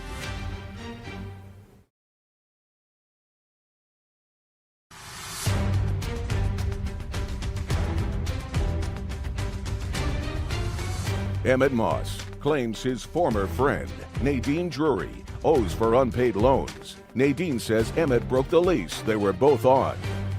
I'm just trying to get your mindset. You know, I hate people who scam the system. But you got this money from him. And your defense is that he was trying to scam somebody else, so you shouldn't really have to pay him back, even though it was his money. It was his money. It was his money that he took out of his bank and gave to you. Right. For no reason. That I never agreed to pay back for a lease that he was legally on. He's responsible for that rent money no matter what. You mean so you get to live there free? No, Well, just a second. So you get to live there free. If he paid for it for the months that you didn't, you got to live there free. He wasn't even living there. It's not as if he was living there and you didn't get to live there free. You lived there alone. And he was paying the rent. Yes. Well, why do you think you're not responsible for that once you get back on your feet? We never talked about a repayment. No. That's not. Okay. Now, we definitely talked about repayment. Now, I want you to explain to me and be very careful because, you know, I've been in this system a very long time. So I know about social services and I know about the system and I know about welfare and I know about food stamps. I know all about that. So you contact her. Yes. And she tells you she lost her job. Yes. Let's pick it up from there. Okay. So I found out through the payment portal that she hadn't paid rent. Yeah, we're past that. Okay. We're I past contacted that. her about that. Well, there was. Don't look up. Apologies. I sent her money that night. No. You contacted the portal, and then you had to have had a conversation with her. Right. If you tell the truth, you don't have to have a good memory. Let's start with you contacted the portal, and you found out she hadn't been paying her rent. That was in January. Correct. January the 2nd. And January, she hadn't paid rent, and you called her, and she said to you... She said to me that she didn't have money to pay, which I was aware of because she had previously told me that she I was aware that she had lost her job. Just a second. How did you become aware that she had lost her job? Because we were friendly with each other. We were talking several times a week via Facebook Messenger. Fine. You knew that she lost her job. Yes. And I assume you knew if she lost her job, and you were speaking several times. Let's be very careful. This isn't just calling the pay portal and finding out that this stranger who you met once wasn't paying her rent. You were speaking, and you knew that she had fallen on difficult times. And? I did. I didn't... Don't go up here. Right here. I didn't know that she wasn't going to pay rent on time. No, just a second. You didn't know what? On the 2nd was when I found out that the rent hadn't been paid. On the 2nd of January. 2nd of January. Just look at me. On the 2nd of January, you found out the rent hadn't been paid. What did you do? So I called Nadine to ask about it, and you told me that she didn't have the money. And so I said, okay, I have these extra funds because I, at the time, was also unemployed. I had been taking payments, unemployment payments, and then the COVID payments. And what? The extra payments for COVID on top of unemployment, because this was 2020. Welcome to Inflation 101. Right. So all of my payments had been late and had come in a lump sum. So that is why I had extra So your money. unemployment and your COVID funds came in one lump sum. Correct. And I want you to think very, very carefully. And you're living where, sir? Seattle. With whom? At the time, I was seeking a roommate. No. Where were you living? So I was living in Seattle. In Seattle with whom? No one. By yourself? Yes. Technically, someone was paying rent because they had moved out. You're looking up at the sky. Sorry. Don't look up at the sky. So somebody had moved out of their apartment. Yeah. Which had been prepaid in rent. Yes. So you were living there rent-free. No. This was my apartment that I lived in for 3 years. And someone else had moved in and then moved out. And they broke the lease, not me. They broke the lease, but they paid the rent. Correct. They paid their half. I was still paying my half of rent. I never defaulted on my rental payments in Seattle ever. And they were still paying theirs? Yes. So we were both each paying our respective parts of the rent. And I was paying rent in Utah. And you were paying rent where the defendant was living. Okay. So I want you to think very carefully. When you got your unemployment and your extra COVID money in a lump sum, how much did you get? What? No, don't look over there. You know exactly how much you got. Yeah. You don't have to think about it. Just give me a number. $10,000. Well, that should last you for a little bit. And you got $10,000 on what date? I don't remember. Month? It would have been in November. Okay, so now she's run out of funds, and you say to her, go ahead. By the time we get to January, I do not have $10,000. I have much less because of other circumstances. Like what? Like needing to purchase a car for the girlfriend that I stayed in town. A car? Yes. And what else? Rental payments. That's it. Nothing. You bought your girlfriend a car? I did. Her car that she had was a beater, and it was unsafe. I don't care. What about your car? I did use a down. I furnished the down payment for the car. Okay, so you bought 2 cars? No, just one. I didn't have a vehicle at the time. Oh, I'm not believing you, sir. I'm really not buying this whole story. You're living by yourself with a roommate. The roommate moves out. Your girlfriend had a terrible car. You don't live with the girlfriend. Don't. But you bought her a car. You didn't have a car, but you bought her a car. I had, if we need to back it up, I had given up my car in a bankruptcy earlier in the year because of... In whose bankruptcy? My bankruptcy. Your bankruptcy. That is why I didn't have a car. It's getting better all the time. Okie dokie. It was an interesting year. That doesn't mean you don't owe money. It just means I have to know the characters that I'm dealing with. I understand, Your Honor. Okay. While you were going to the program, which you said it was in person, were you getting any government assistance that was connected to this trade school? That's either a yes or a no.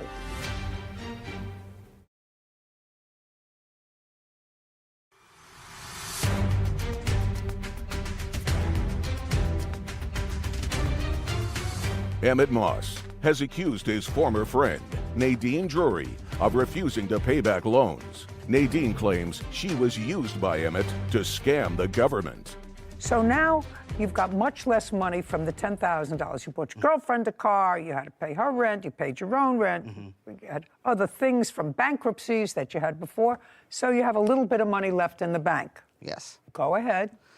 So don't look that over there, evening- right here. No, look, that evening of the 2nd, I paid Nadine a total of $710, enough to cover the rent of $585, any fees it would cost her to go and withdraw that money from the bank, and she also asked for extra money for groceries. Just a second. You acknowledge a $3,000 amount of money that he gave you. Am I right? Yes. Or you say that that's correct. That includes the money that he's saying that he spent on rent, that he gave me for rent, and he's also asking for his deposit. I am asking for my the deposit. deposit for the apartment back. Okay, well, he's entitled to that. You have a new roommate who I'm sure you got a deposit from. She chose to not And if you didn't? collect a deposit from What? the roommate. Well, that's her problem because I she's agree. going to get the deposit back. Yeah. Okay, well, that's reasonable. She's going to get the deposit back when she leaves. When you leave, if you leave the place in good condition, he was never living there, so if you don't leave it in good condition, then it's on you. I want to know about this video that she wants me to look at, where you tell her some sort of a scheme you have to get more money from the government. It wasn't a scheme. Why don't you tell me about it? So far, we got $10,000 that was supposed to last you for 6 months, and you blew it on a coffee, a girlfriend. And so you may not call it a scheme. I want you to tell me why you had to have a zero bank account. I didn't have to have a zero bank account. A more limited access to money. What were you applying for, sir? So not so up here, so here. Okay. I was applying for a program to go into the trades. So it was like a work-study program, like electrician, plumber, that sort of thing. And again, I didn't have a job, and unemployment had completely stopped. And as far How many years did you collect unemployment? It was less than 1 year. How many years had you worked? How many years have I worked? Yeah. I've been working since I was 16. So Well, it'd I'm been surprised 14. the unemployment totally ran out because they kept extending unemployment. People were on unemployment for years during COVID. When they cut me off December of 2020, they did not reestablish my claim. I kept applying and it was denied.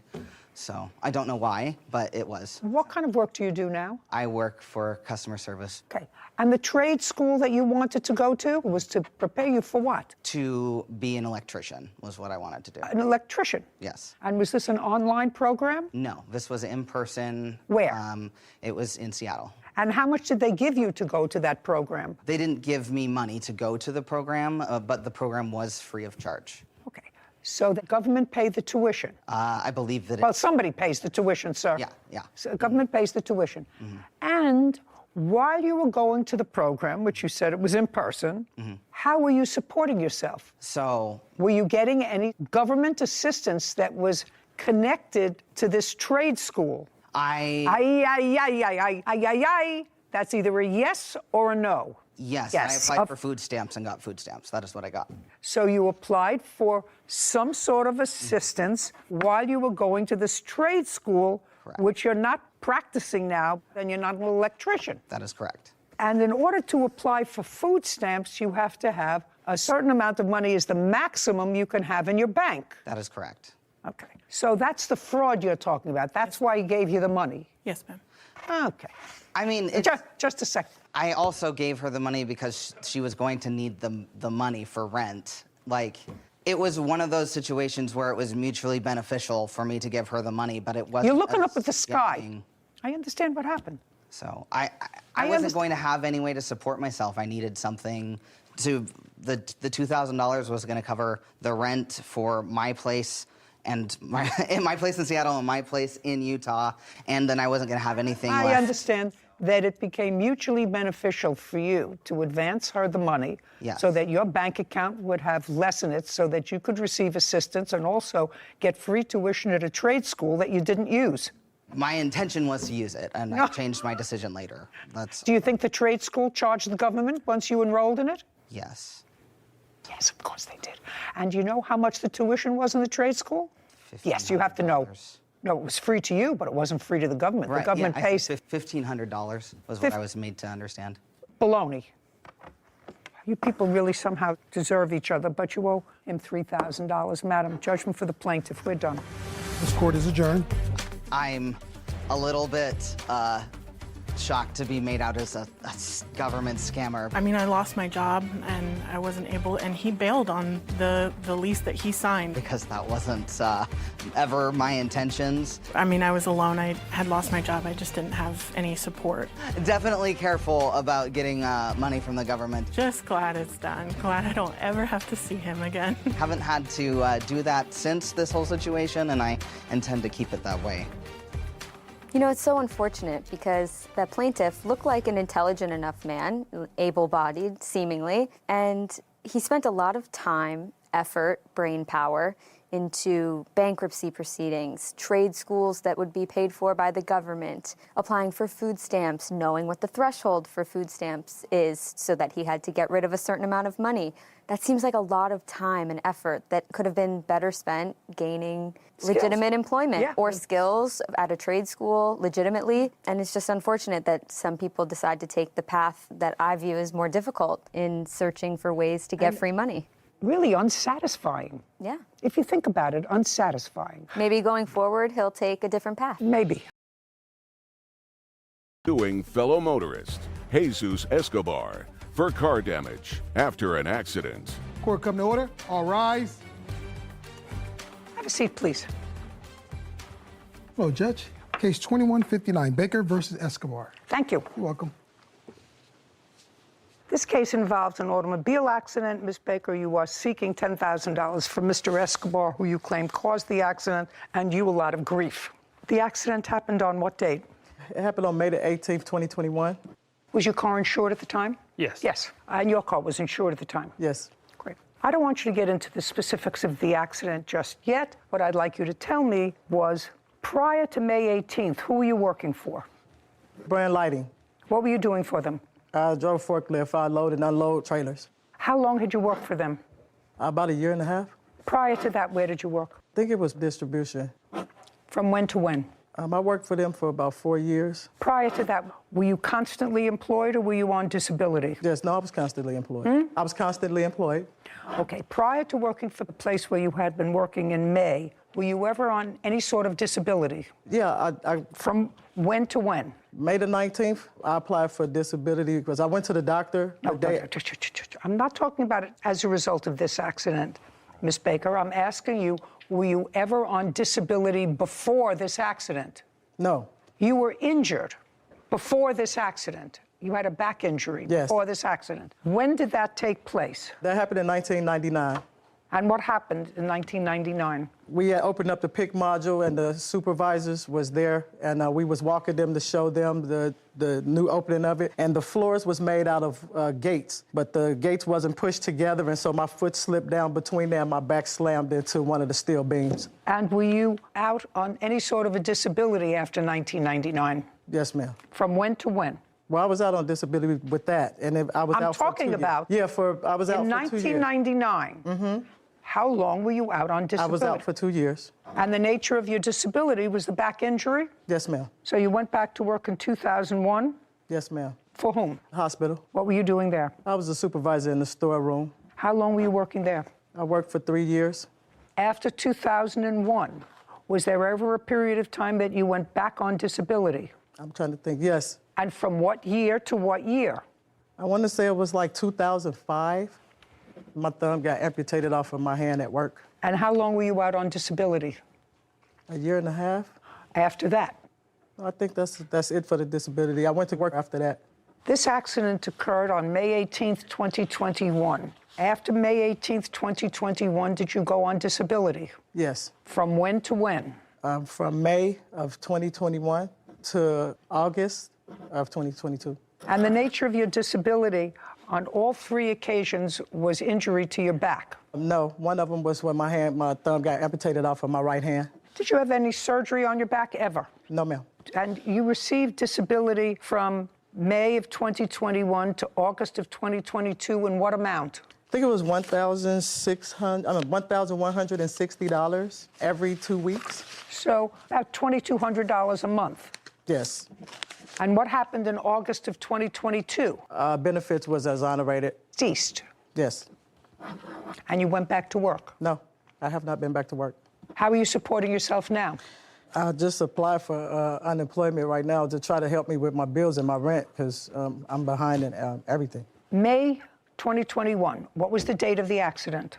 May 18th, 2021. According to your complaint, you were traveling in the right lane of a highway. The defendant was traveling in the middle lane. Correct. And he veered off into your lane in order to make a right turn, struck your car. Yes, Your Honor. Okay. He says not true. His response says that he was in the middle lane, he was going into the right lane, and you sped up and wouldn't let him in. Is that what your defense Correct, is? Your Honor. And your cars collided, or she hit you? Correct, Your Honor. Okay. That is not true. And the damage to your car, which was the red car, was where? He caught me from when I swerved, so he caught me from the side and he slid up to the bumper. So he hit the bumper right there, and that part of it. Do you have photographs? I do. Of the I have car? I'd like to take Your a Honor. look at the photographs, please. So may I explain to you what happened, Your Honor? With what? May I explain to you how the incident occurred?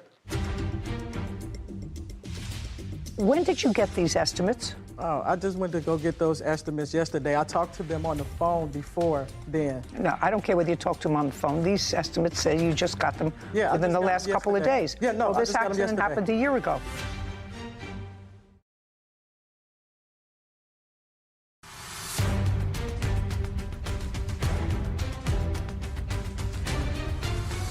Melissa Baker claims fellow motorist Jesus Escobar damaged her vehicle while changing lanes.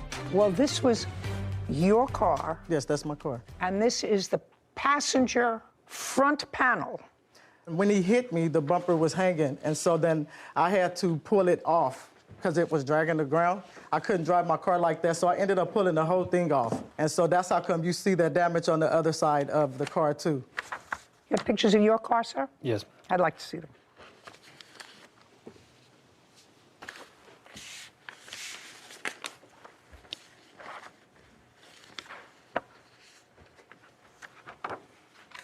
Anybody have a police report? I have a over-the-counter report because once. No. I just asked if anybody has a police report of this accident. I'd like to take a look at it.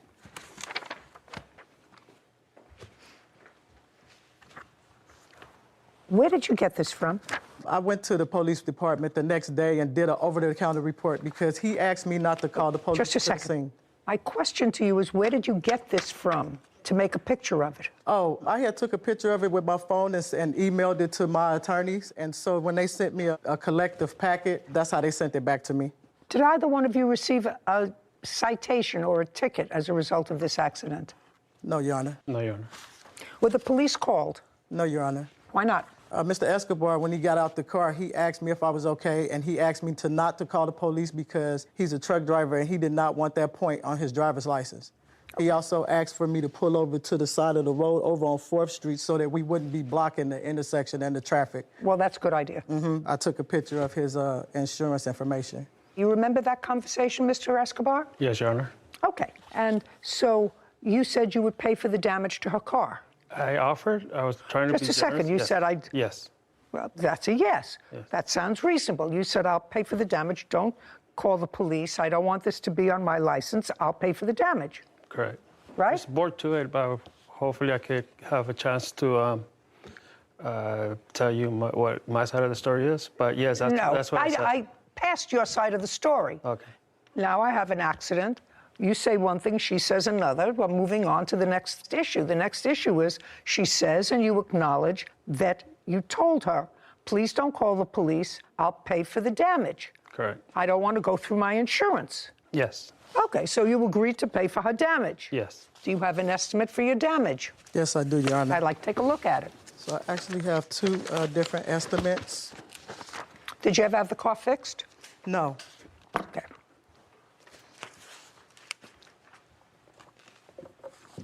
Thank you. What kind of car is this and what year? It's a 2012 Kia Optima. And you own that outright? Yes.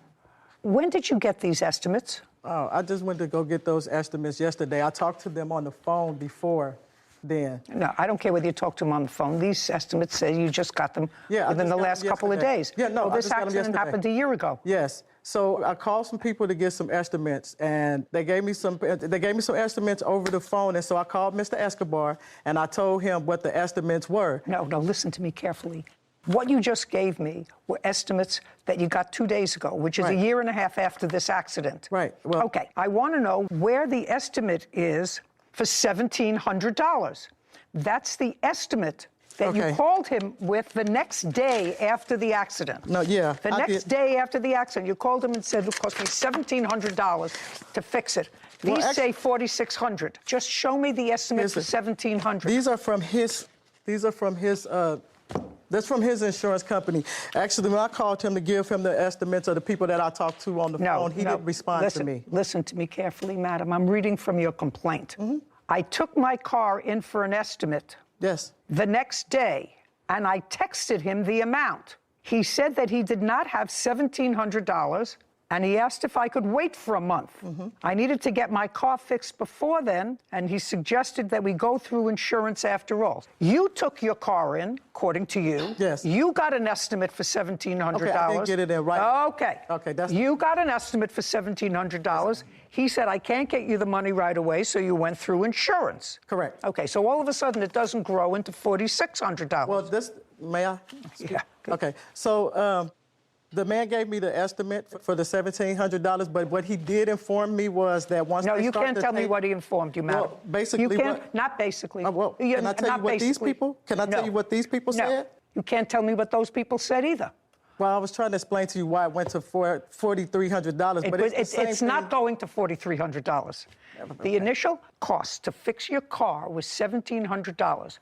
You, as a matter of fact, accepted a check from his insurance company for $1,300. I asked my attorney if I was supposed to. I'm sorry. You accepted a check for his insurance company for $1,300. Then, according to you, they canceled the check. Okay? And I'll see the letter why they canceled the check. Okay. Okay. And when you accepted the check, you signed a general release, because the insurance company doesn't send a check unless you sign a general release for anything and everything surrounding the accident that took place on May 18th. That's what you sign. When you accept a check from an insurance company with regard to an accident, that's what you sign. I had no clue as to what it was. You know, Your Honor, I referred to my attorneys and asked them what I should do, and that's what they advised me to do. That's hearsay. Do you understand? That's hearsay. You can't tell me that. There is no attorney that would say, sign a release, and then we'll go on from there. No, I asked them if I was supposed to accept the check. You no longer have that attorney, correct? No. The attorney said goodbye. Now, after this accident, which happened on May 18th, when was the first time you saw a doctor? The very next day. Let me see. Here's all my doctor's notes. No, let me just see from the next day. Okay.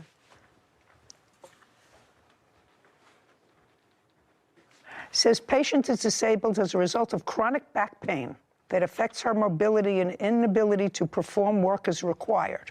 Yes, ma'am. Right? And now you work for whom?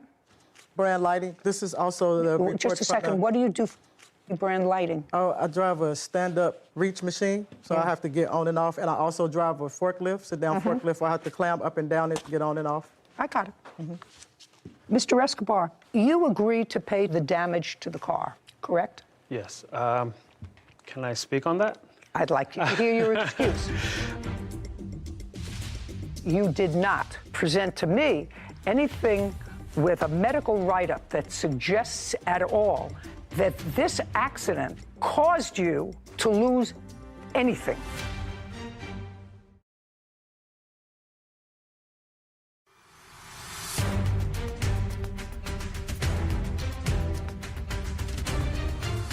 Melissa Baker has accused fellow motorist Jesus Escobar of hitting her vehicle while changing lanes. Mr. Escobar, you agreed to pay the damage to the car, Correct. correct? Yes. Can I speak on that? I'd like to hear your excuse. Okay, at this point, at the time of the accident, which was date of loss, May 14, 2021. May 18th or May 14th? 14. May 14th? 14th. May I see it? That's not true. It says date of loss.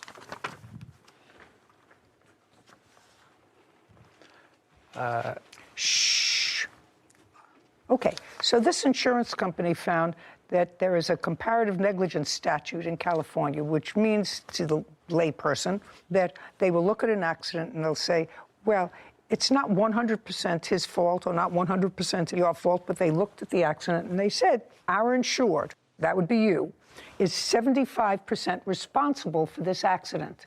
And they found, which is not dispositive for me, that you were 25% responsible for the accident. You agreed to pay to have the car fixed. Yes. That's the bottom line. Can I explain the why? Go ahead, you could explain all you like, but you agreed to have the car fixed. I was trying to be reasonable due to the fact that I was a truck driver. Mm-hmm. I'm off for 3 weeks, come home a day or half a day, and then I'm off for another 3 weeks.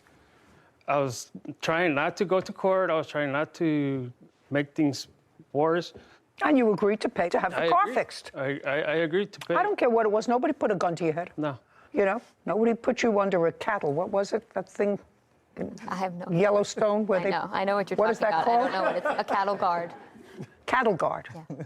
Nobody hid you in a cattle guard.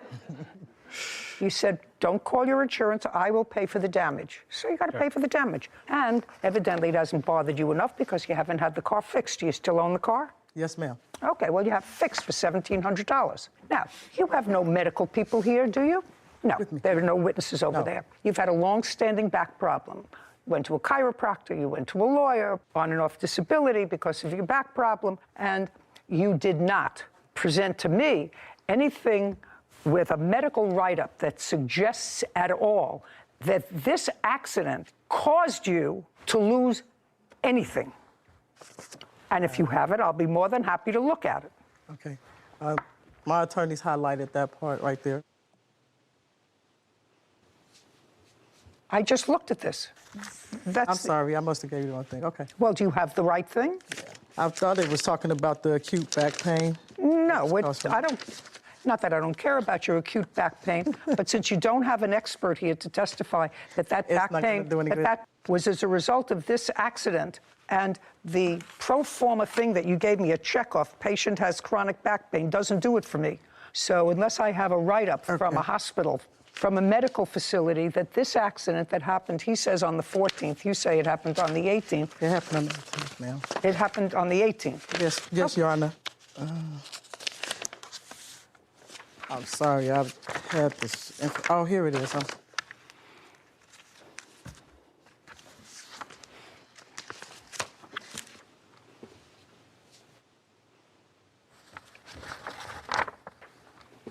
Okay. Doesn't do it. Okay. Doesn't do it. He's got to pay to have your car fixed. $1,700. We're finished to your judgment for the plaintiff. This court is adjourned. I'm satisfied. I'm just glad that the whole thing is over with. I'm just glad that this is finally over. It's been a year and a half almost, and my car is still damaged. Pretty much, yes. I was in the middle lane trying to make a right. The guy fabricated a lot of that stuff, but I just really want to be done with this. She got road rage and speed her car up and hit me. Actually, he just apologized a whole lot. He was feeling really good when he was driving. He was revving his engine a little bit because he has a Charger. Music was blaring loud. He wasn't paying attention. I don't know how I could cut someone off and the person I'm cutting off would ends up in front of me. I was going about my merry way and I seen him coming towards me through from my peripheral vision. How is that possible? Now I feel sorry now that I didn't call the police and have them to come out there to the scene. I know it's a COVID time. People was having a hard time with, making their money and the jobs and stuff. When the guy asked me not to call the police, I wasn't giving him a hard time, but then look what he did. Accidents happen. Be careful out there.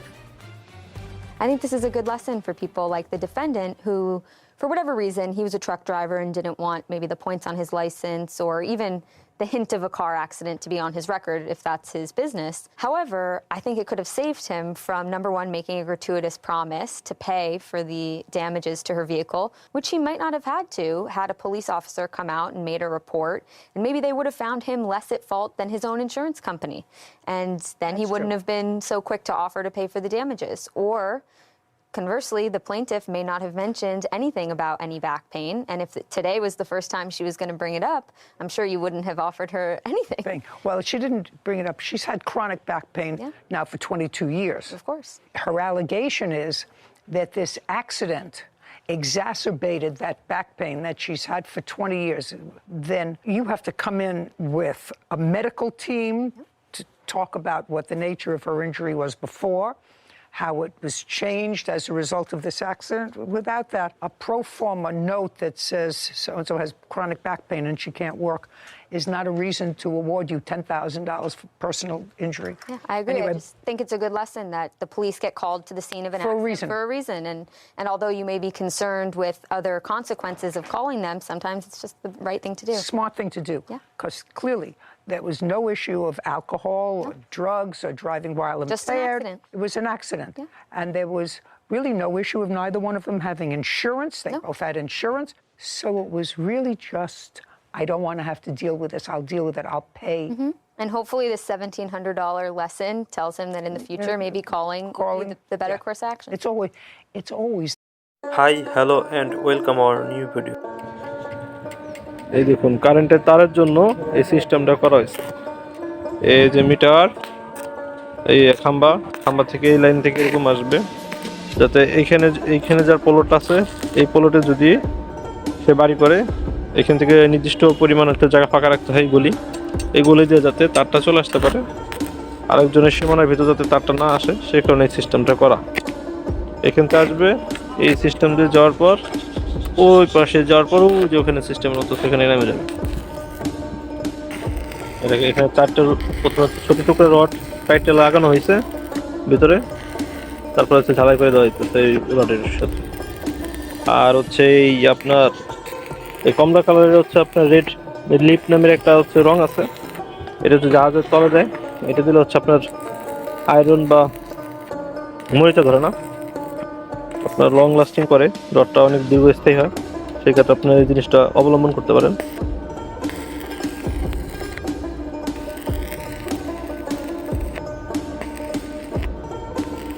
দেখুন কিভাবে জ্বালাই করতে।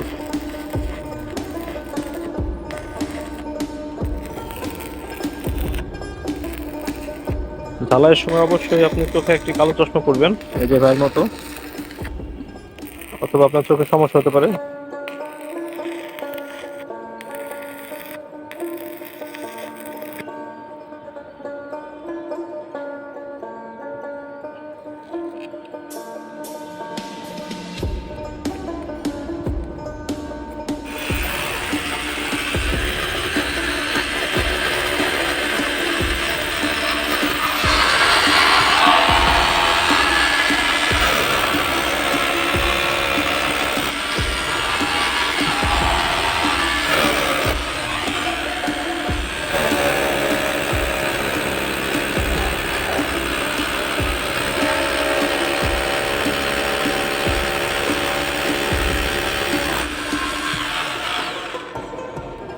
Deal করা হইলো। ভাই আপনার safety নিরাপদ করেন, কোনো সাবধান।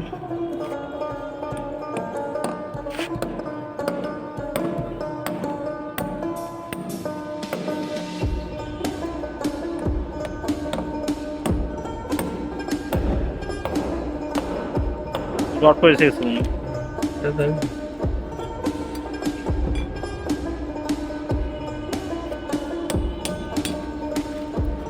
বেকাই দেওয়া যাবে না ভাইয়া, গাড়িতে একটু বেকাই দেওয়া যাবে যাতে কারো পায়ে না বাজে।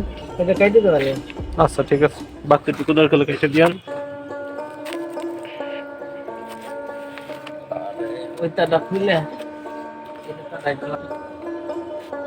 ভাই কোনা সাবধান, বুঝছেন, যেহেতু কোনা আছেন একেবারে ব্যালেন্সটা সাবধান।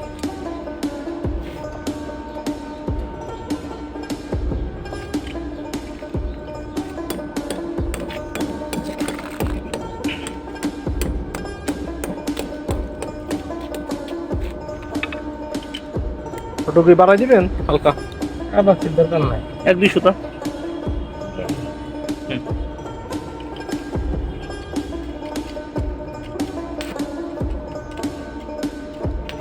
এটা করা হইতেছে আপনার হচ্ছে নেটের লাইন বা ডিশের লাইন যাতে এখান থেকে আসার পর ভেন্টিলেটরের মাধ্যমে চলে যেতে পারে।